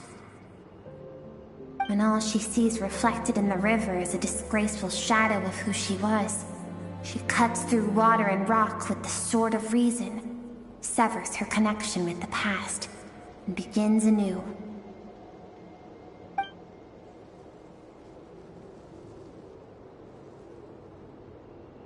You must learn to shut out all the pointless emotion. Crush the self that makes you weak, and become master over your physical form. This isn't my first taste of failure or losing power. When you fall, you get back up again and become stronger. That's how it is.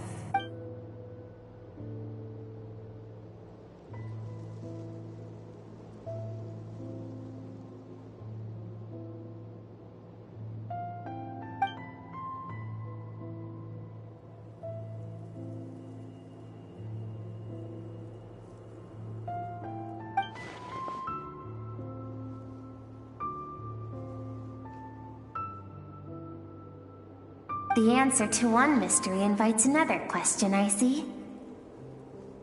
Let's follow the river upstream.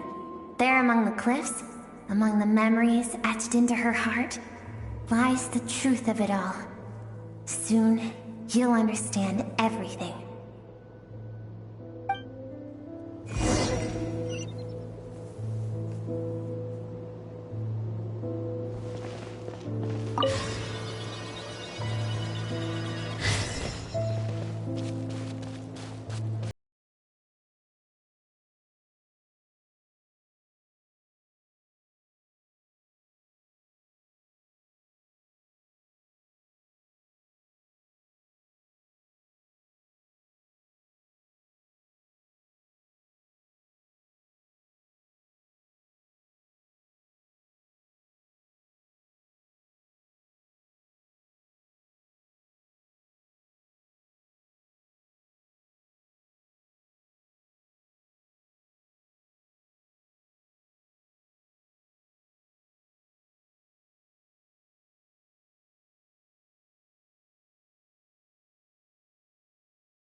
Altering its path.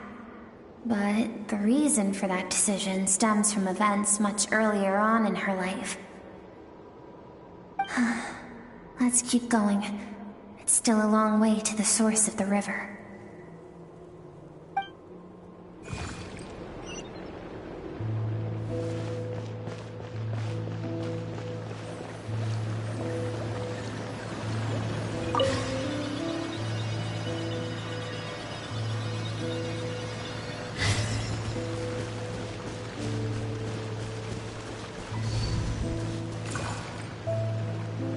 You now have what it takes to wield immense power.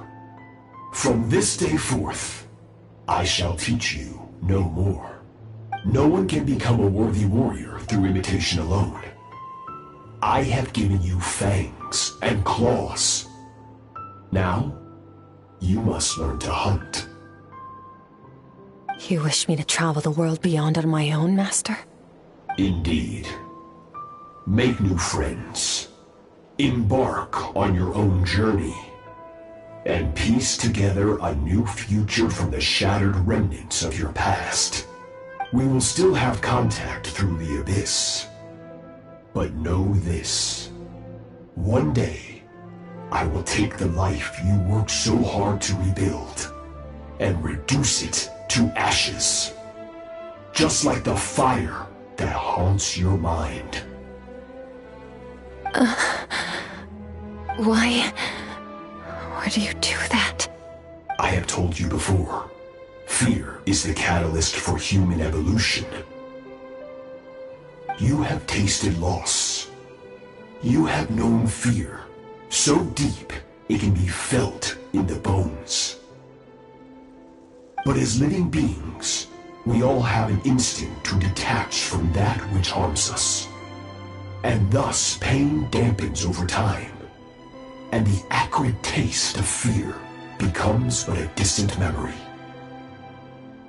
Yet now, I have bestowed upon you the gift of fear eternal. It will drown you in the nightmare of your childhood, or it shall drive you to defeat me, whatever the cost.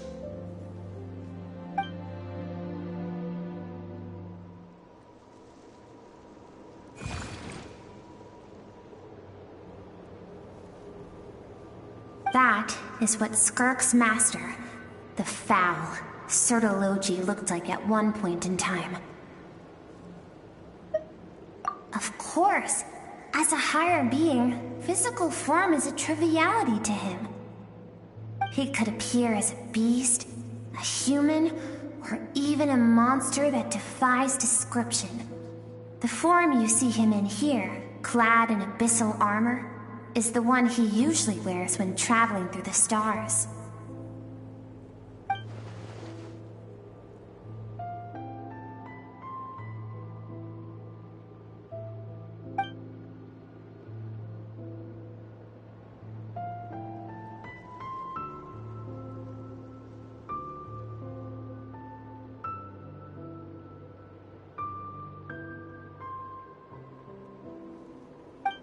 For certain reasons, I need to bridge the power gap between me and my master as quickly as possible. But first, I need to understand the source of his strength.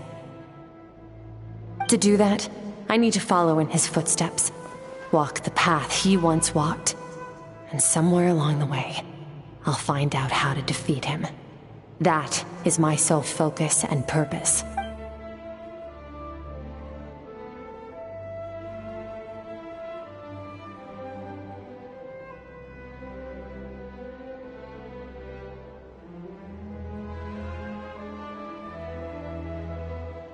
I'll let you in on a little secret. The real Sertologi is terrifying. The scope of his power is impossible to understand until you experience it firsthand. It is absolute, the power to crush all things. Shall we keep going? Let's see. We're about halfway there.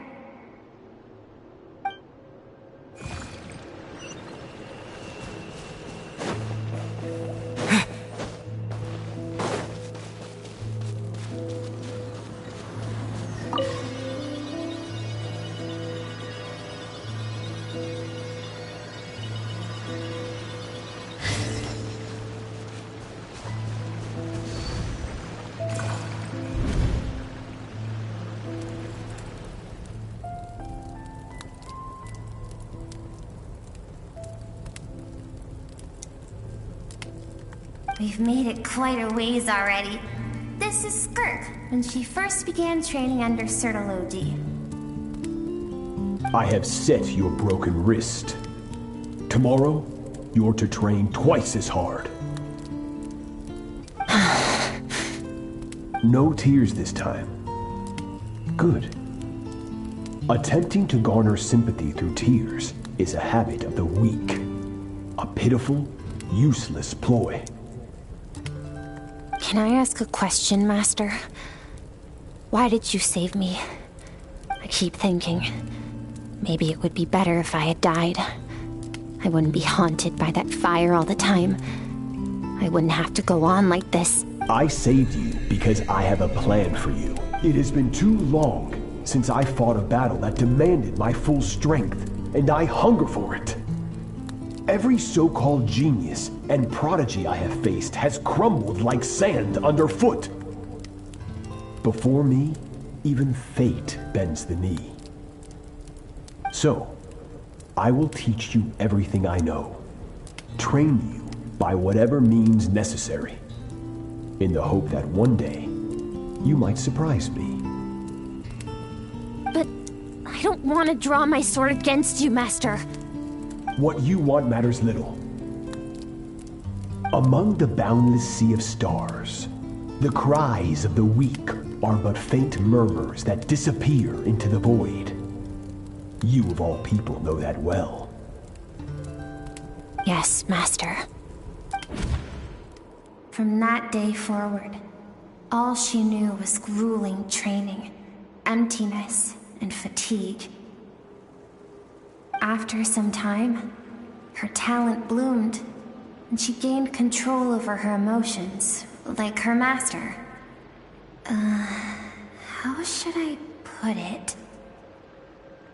It was not that human emotion disappeared from her heart, but that reason came to dictate all she was allowed to feel. I suppose it was at this point that she became the Skirk you know today.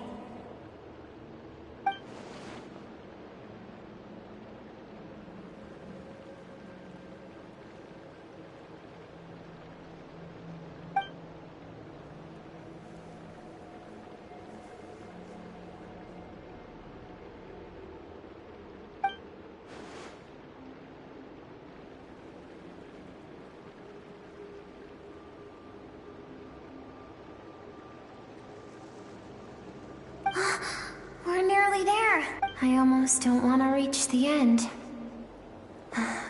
Well, shall we? This is the final stretch.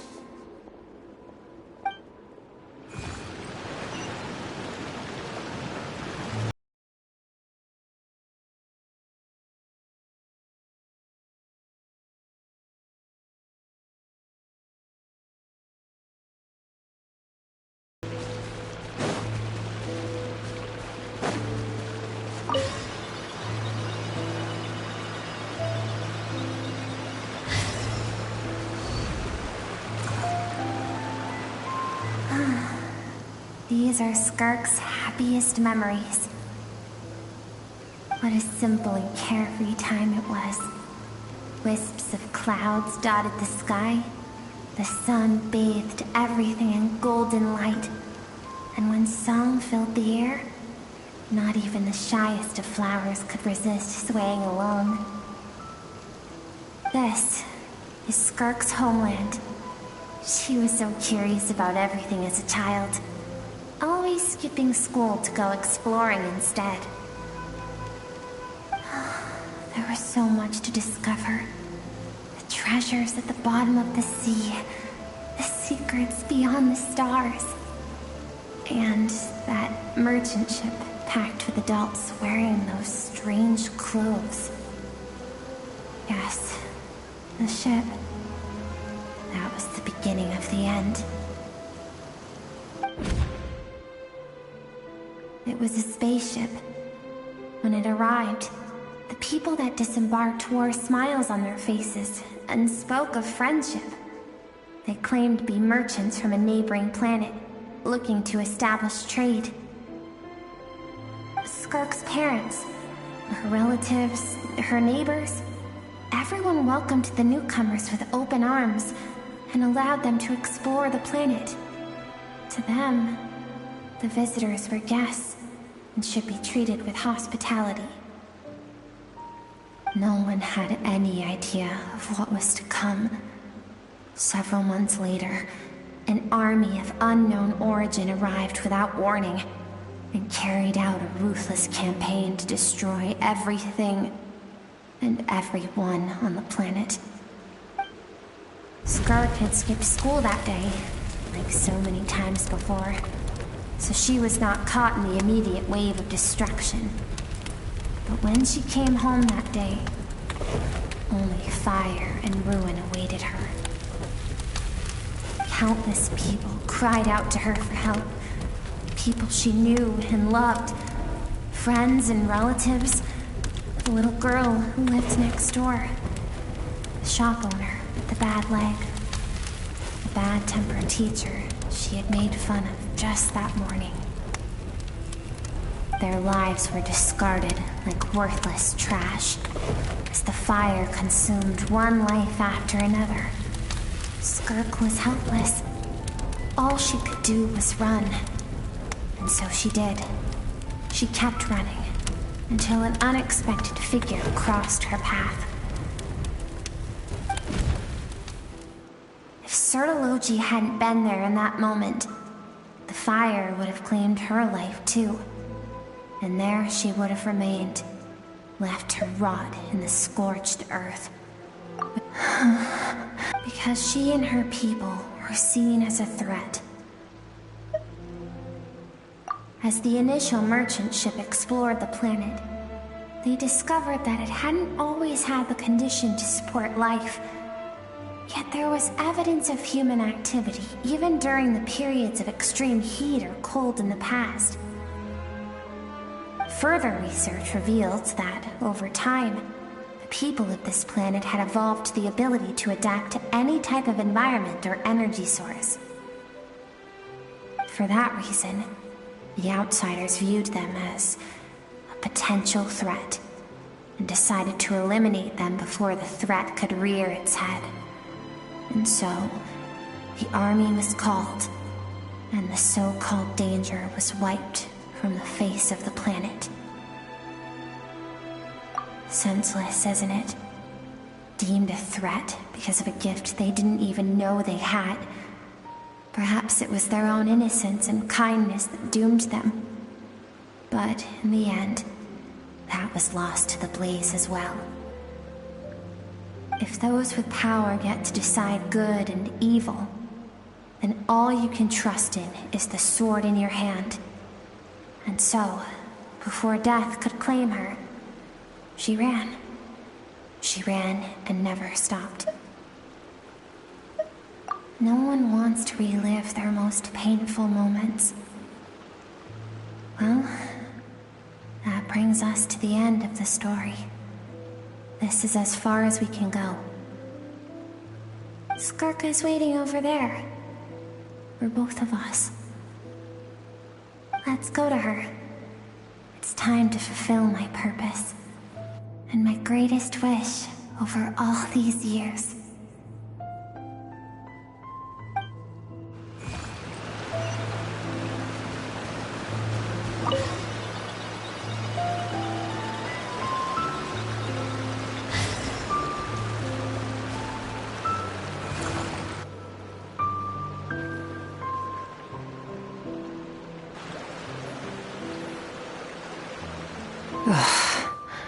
So all this, just so you could bring him here. I have things to say to you.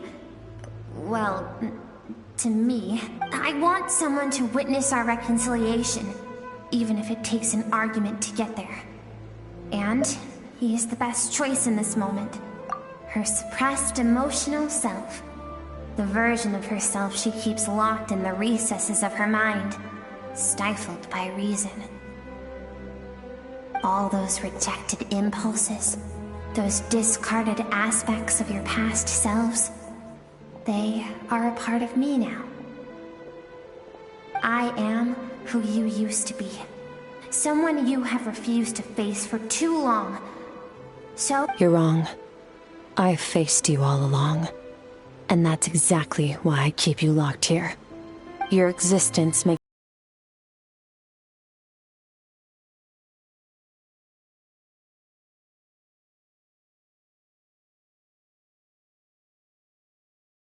our homeland in the first place. The vastness of the universe renders everything insignificant. Our feelings most of all. Even so, learning from the mistakes of the past doesn't have to mean erasing everything. Strip yourself of your so-called weaknesses. Emotions like kindness and empathy, and what makes you any different from the ruthless soldiers who slaughtered our people? The difference is that I'm doing what is right, what is necessary. I allow you to exist, but with limited freedom. That is the greatest kindness I can offer. I've shouldered everything you couldn't carry. I rose above the numbness and emptiness, and it was cold, unfeeling reason that brought me this far. It made me who I am. It made me strong. That is the problem. I want to shoulder those things together. On the grand scale of the entire universe, maybe our feelings are vanishingly small, but why should that mean they don't matter? Emotion gives warmth to the cold expanse of space.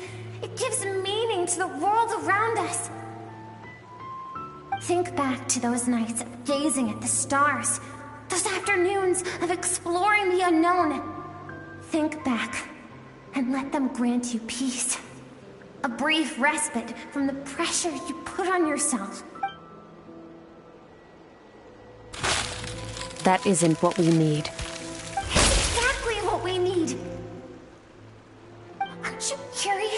about why recovering your strength has taken longer than normal this time? Finally, you get to the important part. That is the only answer I came here to find. Then look around. Look at your inner world. You cast aside your dreams and curiosity, and in doing so, you lost your original motivation. You've severed all connection to who you used to be, so you can no longer draw strength from your past. Now, the only things driving you forward are fear and survivor's guilt. But these cannot take you far enough. And so, this river, the source of your strength, grows more polluted by the day. And you think that means I should seek help from a weak little thing like you?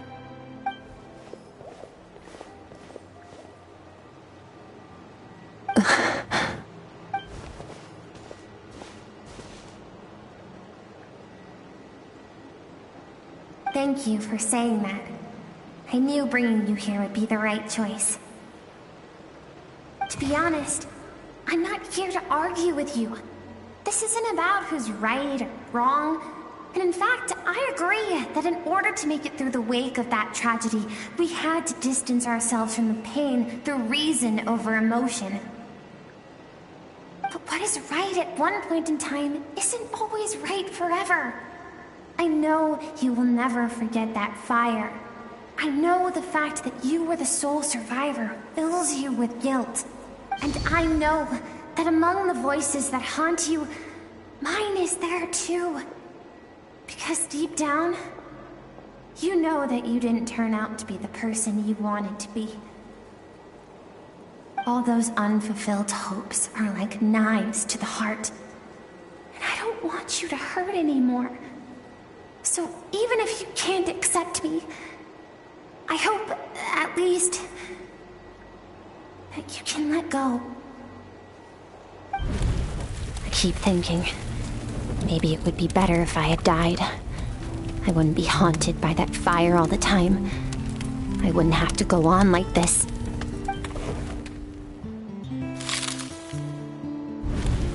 Your dad and I, we're not afraid to stare death in the face, but we need you to survive.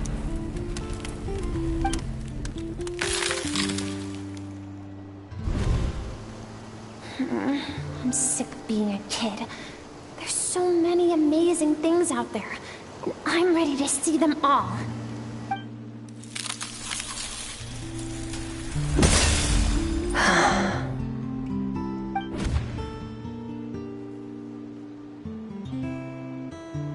I remember.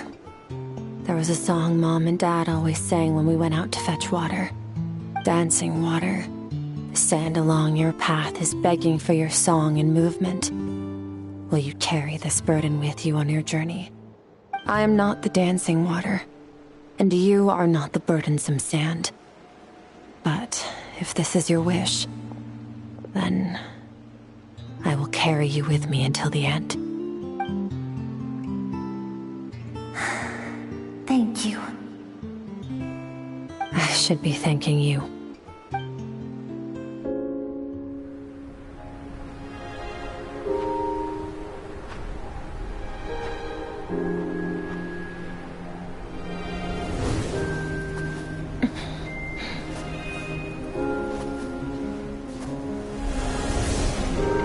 Run, Skirk, run! Remember, leave no one alive!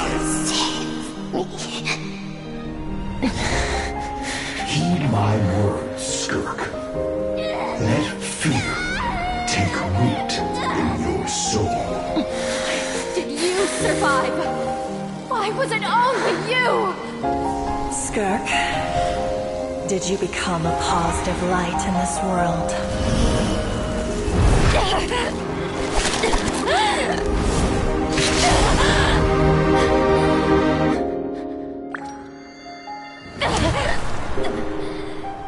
Hey, this doesn't have to be the end.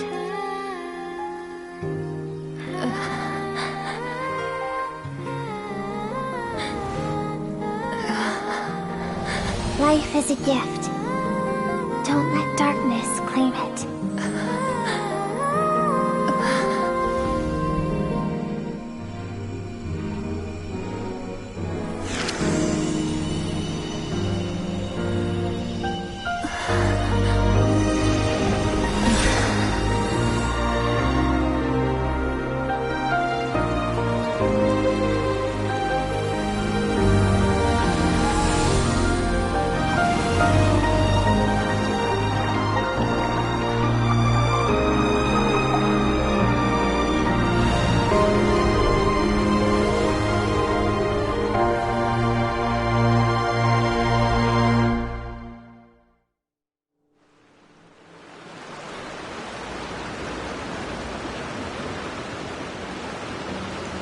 So, you saw my memories then.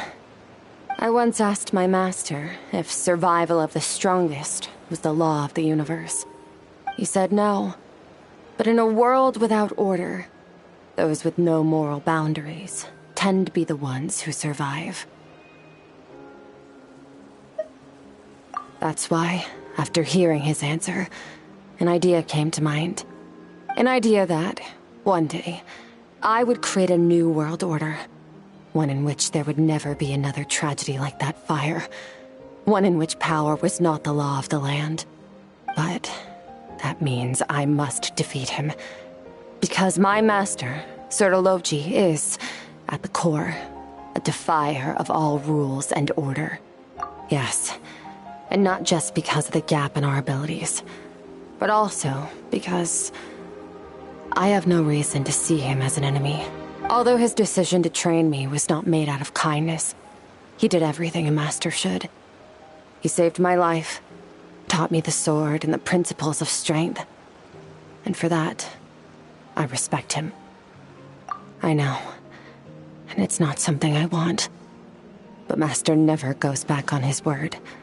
I have to treat everything he says as a promise. He's no longer into that. But he sends me messages through the abyss every now and then. Most of them are simple greetings, or an answer to one of my questions. Every time I hear from him, my heart skips a beat. And I wonder if this is the moment where he'll finally appear before me and tear down everything I've built to pieces. Maybe that means I do live in eternal fear, just like he said. Yes, I respect him, but I'm also afraid of him. And for that reason, the pursuit of strength consumes every moment of my life. I don't know what Master has planned, but I have to be ready.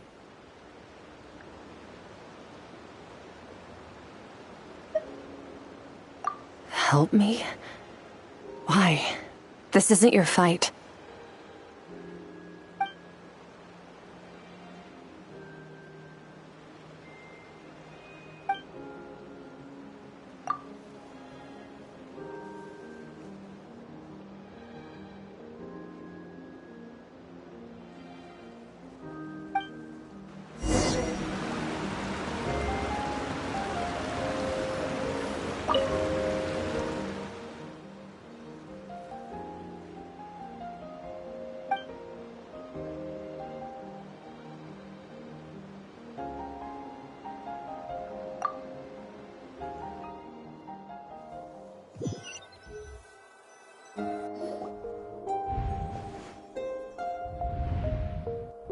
Oh, you're finally awake! Honestly, Paimon was gone for like 2 seconds and then she comes back and finds you both unconscious? Oh, you scared Paimon half to death! You're both okay, right? What does it look like?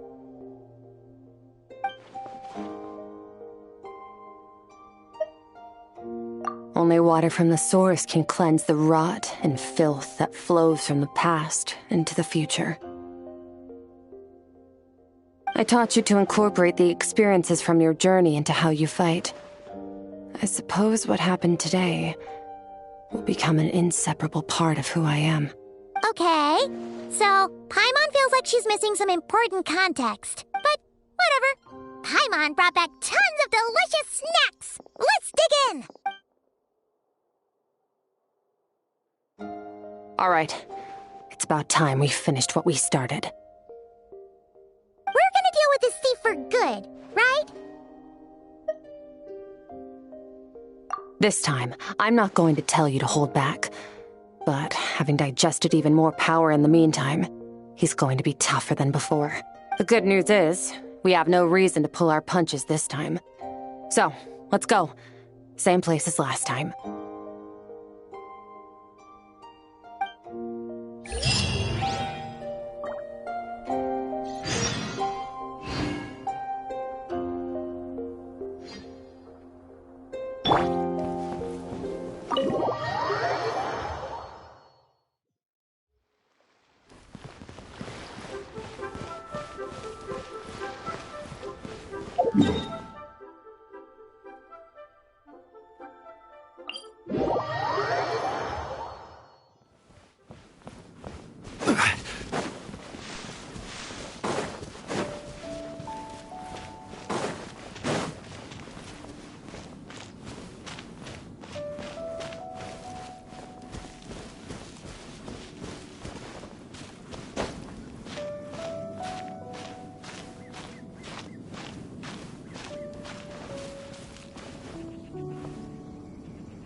Wait, isn't that the form the all-devouring narwhal changed into?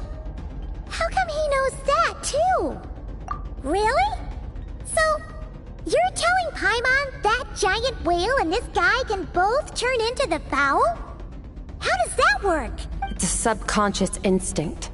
Any intelligent being who longs for his level of strength is bound to mimic his appearance. It's a natural response after encountering someone as powerful as Master. To them, he represents ultimate power. We know the person before us has encountered Master, and we know he stole a portion of my power. So it's not surprising that he would assume this form. Okay. Oh, the closer Paimon looks, the more intimidating it gets.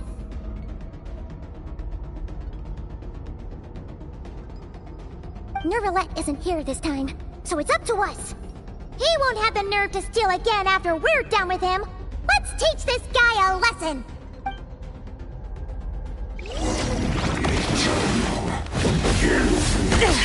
Everlasting.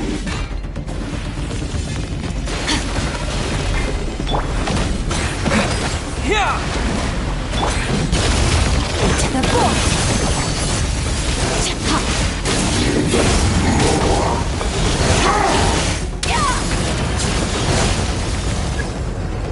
Haven't forgotten your training, I hope.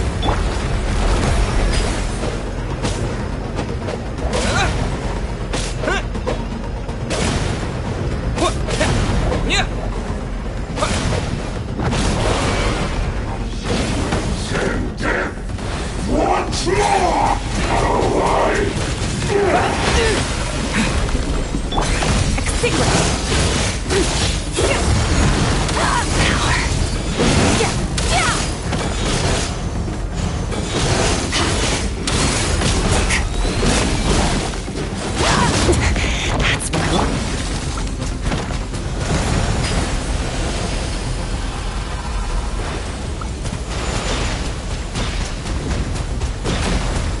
Water jet! Water jet! Bombs away! Search! Yeah! Tough mine to wield. Once more!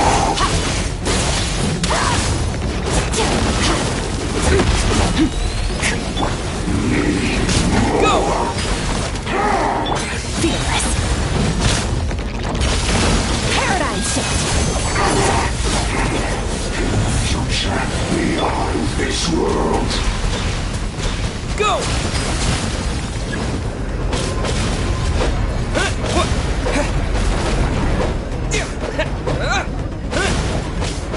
Yeah!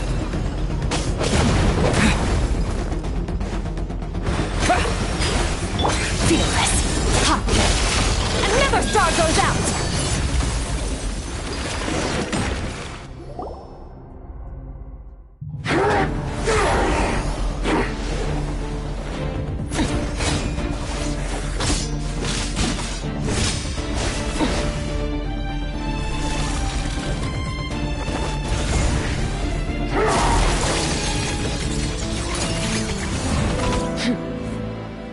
Haven't had enough of my power.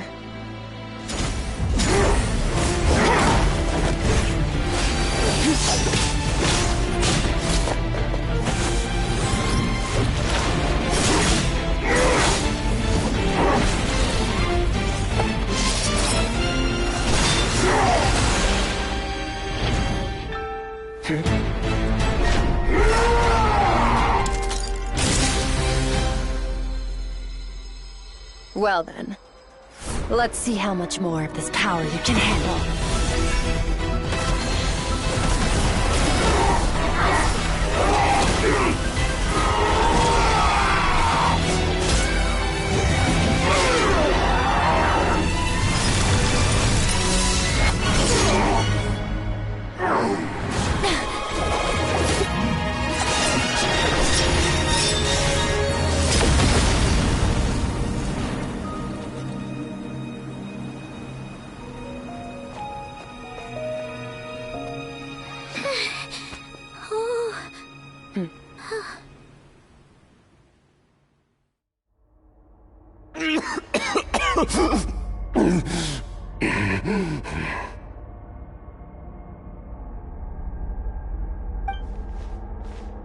Well, have you come to your senses?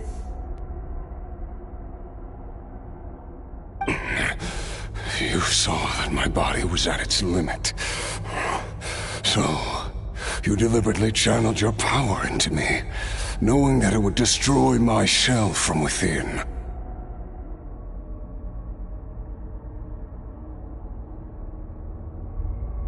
Such power, such keen battle instincts.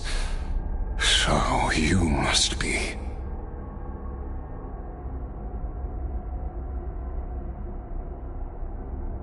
Skirk, Sertologi's disciple. How long has it been? How long has he been away from Tevat? Hundreds of years. Hundreds? Sorry, it's a lot to take in. I should introduce myself. I am Skofnungar, a friend of your master and one of his followers. This is the first time I've heard your name, Skirk. But hundreds of years ago, I knew you existed. And I knew you would come here. Hundreds of years ago? Sounds like you and Master have quite the history. Care to tell us about it? Of course. Might as well take advantage of a clear head while I can. The story starts a long, long time ago. I was born into a noble family in Conria. As the eldest son, I was set to inherit our title. But I contracted an incurable illness as a child, and everyone gave up on me. I trained the sword harder than anyone else, defeated all of my peers. But it was all in vain. When other people looked at me, all I saw in their eyes was pity, or a strange glee in my misfortune. Even my parents were just waiting for me to die. Over time, my heart hardened, and I became aimless. That was the point where I met your master, Sertologi. We were similar in age, but different in background. He was born in prison, the son of criminals who had been sentenced to death. He spent his childhood wandering the streets, facing more criticism than the literary works in the Universitas Magistrorum. Yet, he always wore a smile on his face, as if kindness and malice were one and the same, and he could not see the difference. I still remember what he said to me when we first met. You need to fight to survive. Even if it's a losing battle, it should light a fire under you. How can you sit back like this and go down without a fight? That does sound like something he would say. He was the first to acknowledge that I was worth something, and he inspired me to keep going.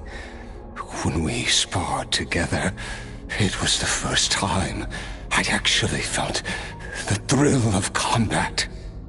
When I was 10, he stole forbidden research materials and managed to cure my illness. It was like there was nothing in this world he couldn't accomplish. When it came to the human form, he was always intent on pushing the boundaries of possibility. But somewhere along the way, I fell behind. My talents were nothing compared to his, and at some point, I realized he had pulled so far ahead, I was too embarrassed to even ask him to spar. After his grand endeavor was successful, he sought me out and said to me, "This planet no longer holds anything of interest to me, so I'm leaving. But first, I have an offer. I can use a power I have just refined to break the curse of immortality for you. Your death was once what we worked so hard to prevent. But the immortality you now face is a different kind of pain altogether." I'll pass. Immortality doesn't sound so bad to me. Since I can't die, it means I have an infinite amount of time to get stronger. Maybe I'll finally catch up to you one day, and we can spar like we used to. Are you sure? I cannot say when I will return. Your body, or rather, your soul, might not be able to withstand this curse. All I can do is try. After all, a wise man once told me, people need to fight for their own survival. Wise indeed. Nevertheless, if you grow weary of the pain of immortality, and wish to experience a good sparring match before you wither away, seek out my disciple. Disciple? Never thought I'd hear that word coming from you. Nor I, but Vedifenir said I was destined to find a disciple out there in the universe, and bring her to Tibet. You know as well as I, Vedifenir's prophecies are never wrong. Well, now I'm curious about who this disciple of yours will be. All Vedifenir said was that one day, the stars shall bow in her honor. Sounds pretty impressive. Of course. Only the most outstanding people would have the right to become my disciple. Still self-assured as ever, I see. But you're not wrong. I'll be leaving then. Oh, and if you were serious about getting stronger, I left you a little gift in the primordial sea. As I've said before, walk whatever path you want. Freedom means even the wicked get to make their own choices. Waiting for me in the primordial sea was the all-devouring narwhal, already beaten into submission by Sertologi. In its weakened state, I was able to cut off part of its flesh and sew it into my own heart. Your heart? That sounds like torture! How did you even survive that? Because, of course, I bear the curse of immortality. So, you used the curse to turn yourself into a vessel for power. Even with that whale's ability, devouring power like that is not something the human body can withstand. With your body and soul constantly at the breaking point, it was the curse of immortality that sustained you. But that is not the path to strength. You have to pour your heart into it, work for it, dream of it. Instead, you stole something that didn't belong to you, and it backfired. You're right. I should have known better, but I had already pushed myself to my limits, and he was still miles ahead of me. So I had to take a leap of faith. I miss your master. I miss the days when we were all together, troublemakers without a home. I don't regret the choice I made. But if you'll allow it, I do want to apologize. To both of you. After the beating we just gave you, I think we can call it even.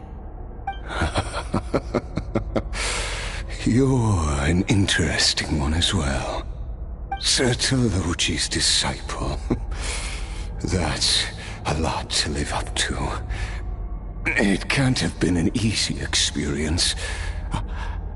I know what he's like. He rules with an iron fist, using despair and fear to force you to catch up to him, all the while standing ever out of reach. We're like mountain climbers in the dark, never knowing how much higher we have to climb, or when we will see the sun again. True. But I made up my mind long ago. No matter how dark it gets, I will not give in to despair. I will overcome it. Besides, after hearing your story, I suspect what Master really wants is not a battle that demands his full strength, but rather a defeat without regrets. Oh? Since you're his friend, you must have some things in common. The first time we came here, when you stabbed me through the fog and stole my power, I felt no emotion coming from that spike. But when you had to devote all your strength fighting me just now, I could feel joy and passion emanating from your blade. It was the joy of a researcher discovering the truth of the world, the joy of an artist uncovering a temple of wonders. Interesting. I'm certain I didn't express those emotions outright. Yet you were able to read them from my blade, like a glimpse into my inner world. You're right.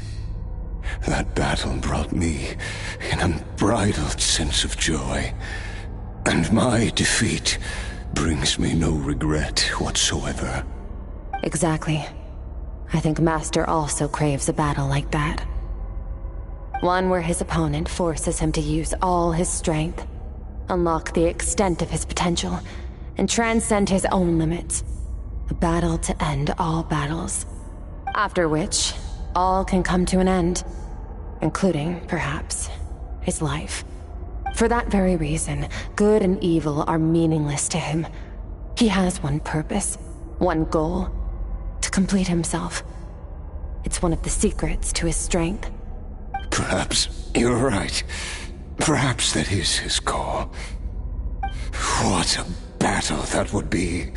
Oh, to witness such a...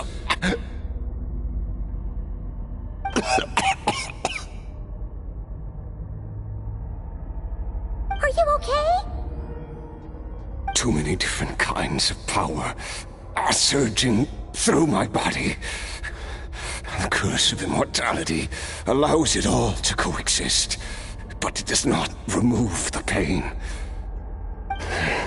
I won't be able to hold on to my sanity for much longer.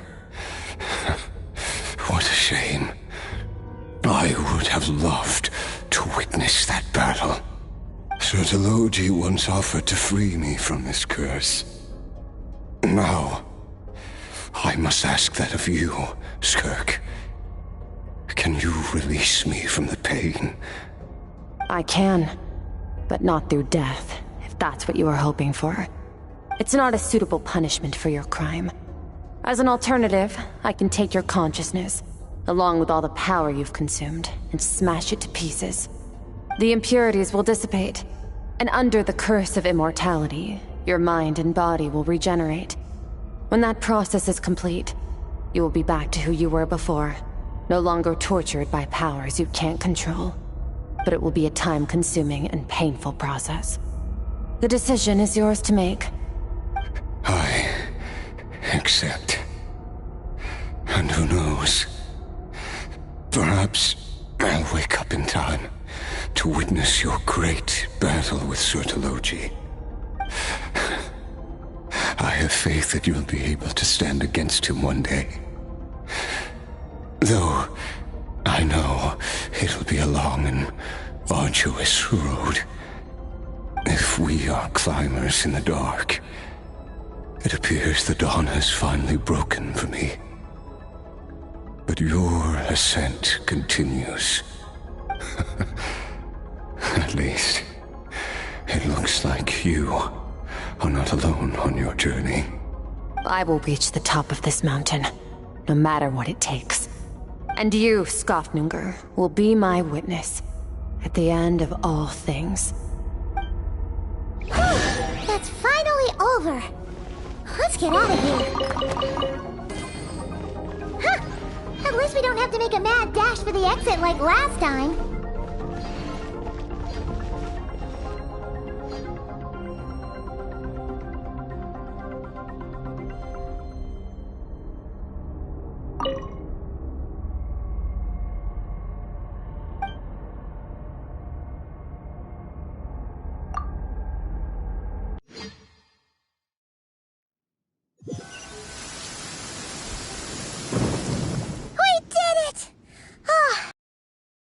Few days, but it feels like forever. Once again, we've proved there's nothing we can't overcome. We're just that awesome.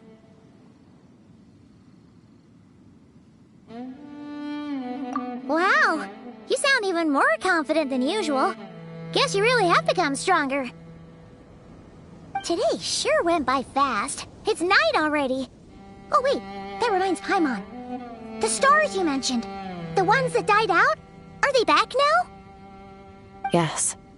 The power Skofnunger stole has been returned. So, the stars have regained their light. Great! Huh, it's crazy that you even noticed their light was gone. There are so many stars in the sky. If a few disappeared, Paimon definitely wouldn't be able to tell.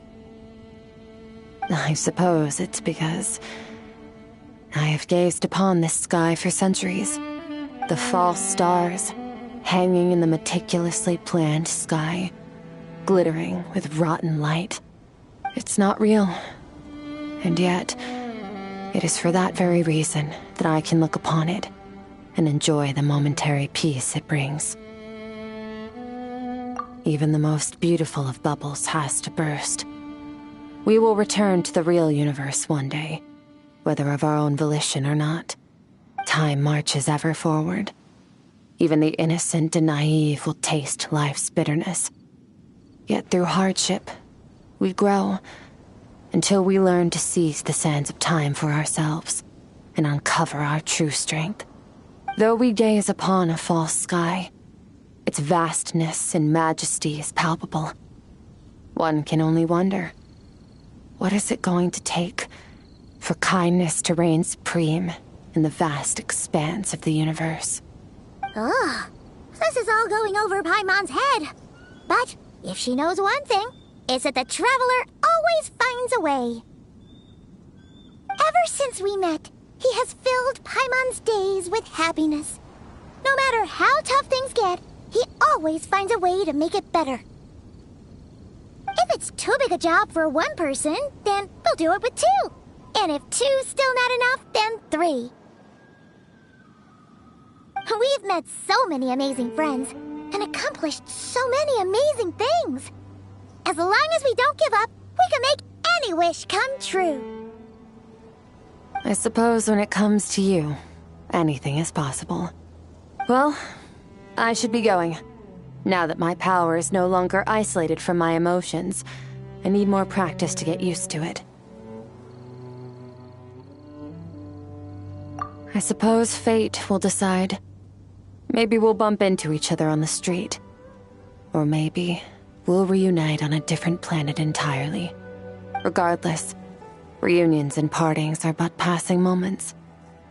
More than anything, I hope that, at the end of this journey, wherever it takes us, we one without war, pain, or forced partings. One where new life can bloom, even where there was once nothing but scorched earth. For this, we must all work to become stronger.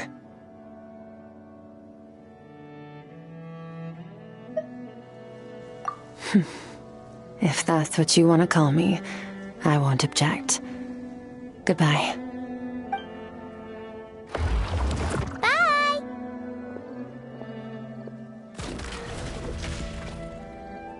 Is it just Paimon, or is she being nicer than before? We definitely count as friends after all that, don't you think? Hey, what do you think about camping here tonight? There's nothing quite like sleeping under the stars. Come tomorrow, we can continue our journey. Oh, and since Paimon treated you to that super nice meal at Wanmin Restaurant, it's about time you returned the favor.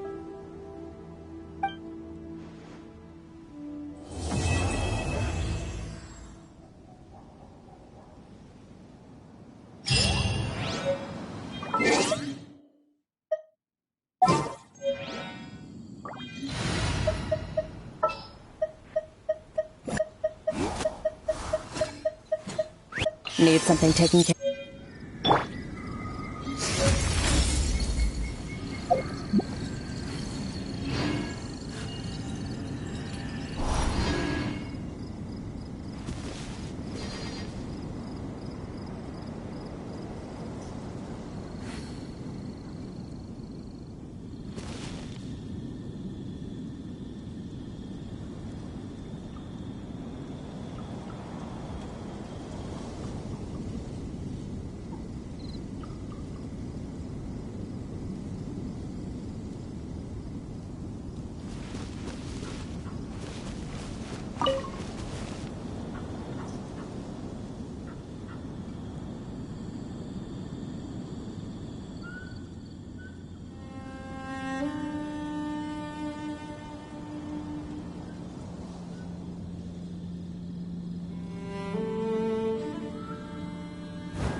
The Abyss is like the world's shadow.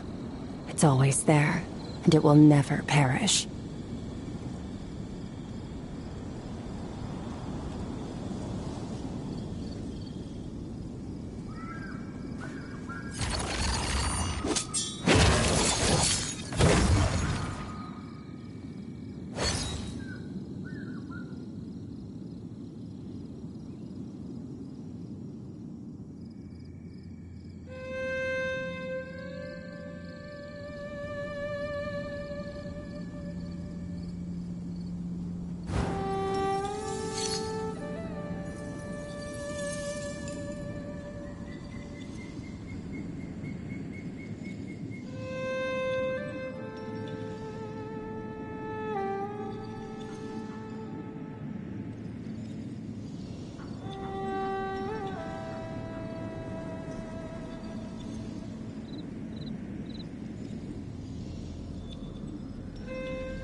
Where do we come from?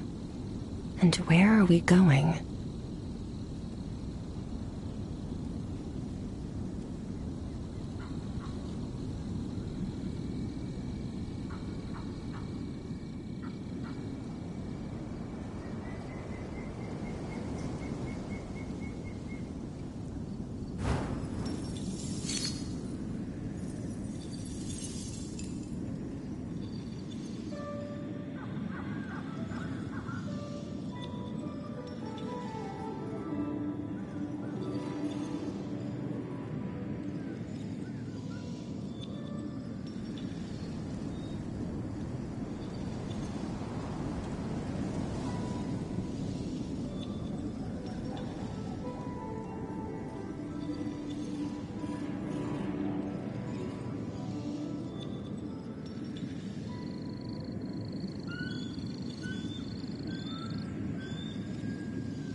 The abyss is...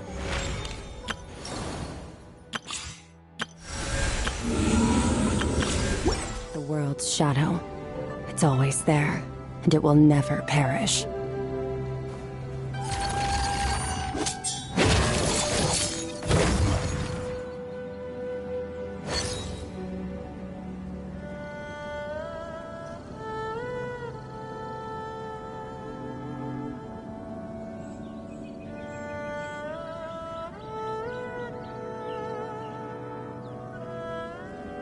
All things come to an end, even time itself.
Where do we come from? And where are we going?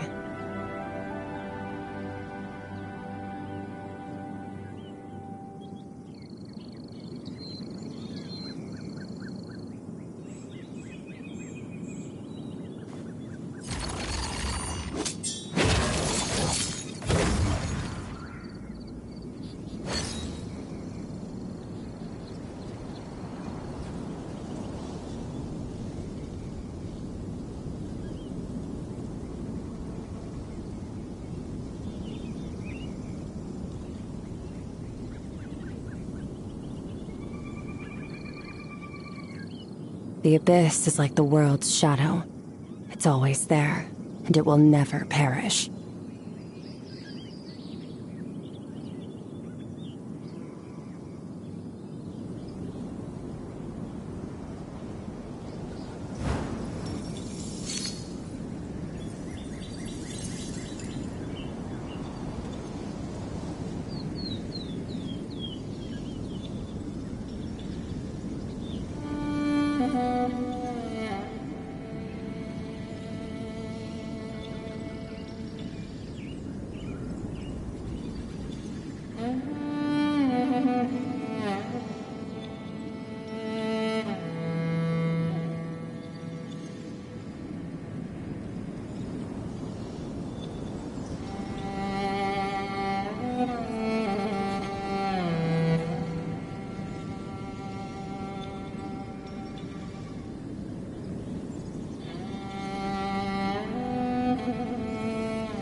Where do we come from? And where are we going?